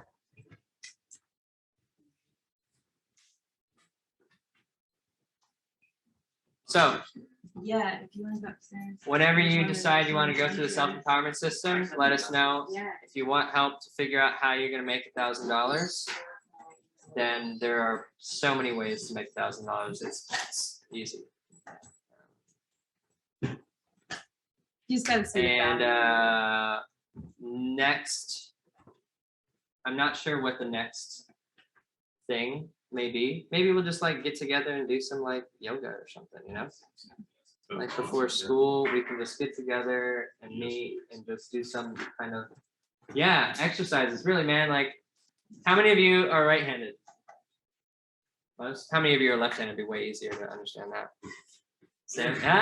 See? He caught on. He's like, nope, I'm both-handed. Yeah. That's funny. Well, cool. So you guys, you were always free to go, but thank you for your time, paying attention. I think there's a sheet there. If we could get your name, email, and phone number. That way, like when we put on events, we could just like send it to everybody. And I wrote down the Elite Coaching LLC. Was that the? That's where the book is. So I'm going to send all your Back to emails to Fred so you can read the book, the Back to Health book. It's a really great thing you can share with your families too. I actually don't know if you can share with your families. If I you don't know want it to just buy, works for your if you email want or to not. buy the hard copy though, that's what he was saying. 20 Go bucks. onto the website. It's $20, which is practically free. Like he doesn't make you money from the book. But but otherwise he's giving it out for free as an ebook. For us. So we can do that. And give it to Yeah. you guys. You guys can go or stay. We got an adjustment room if people want to do adjustments. That's cool. You did? That's good.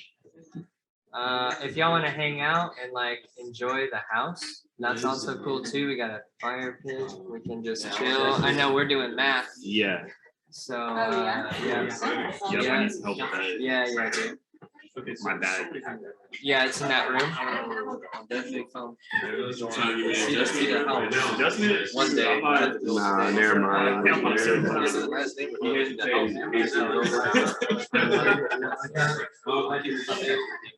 Thanks.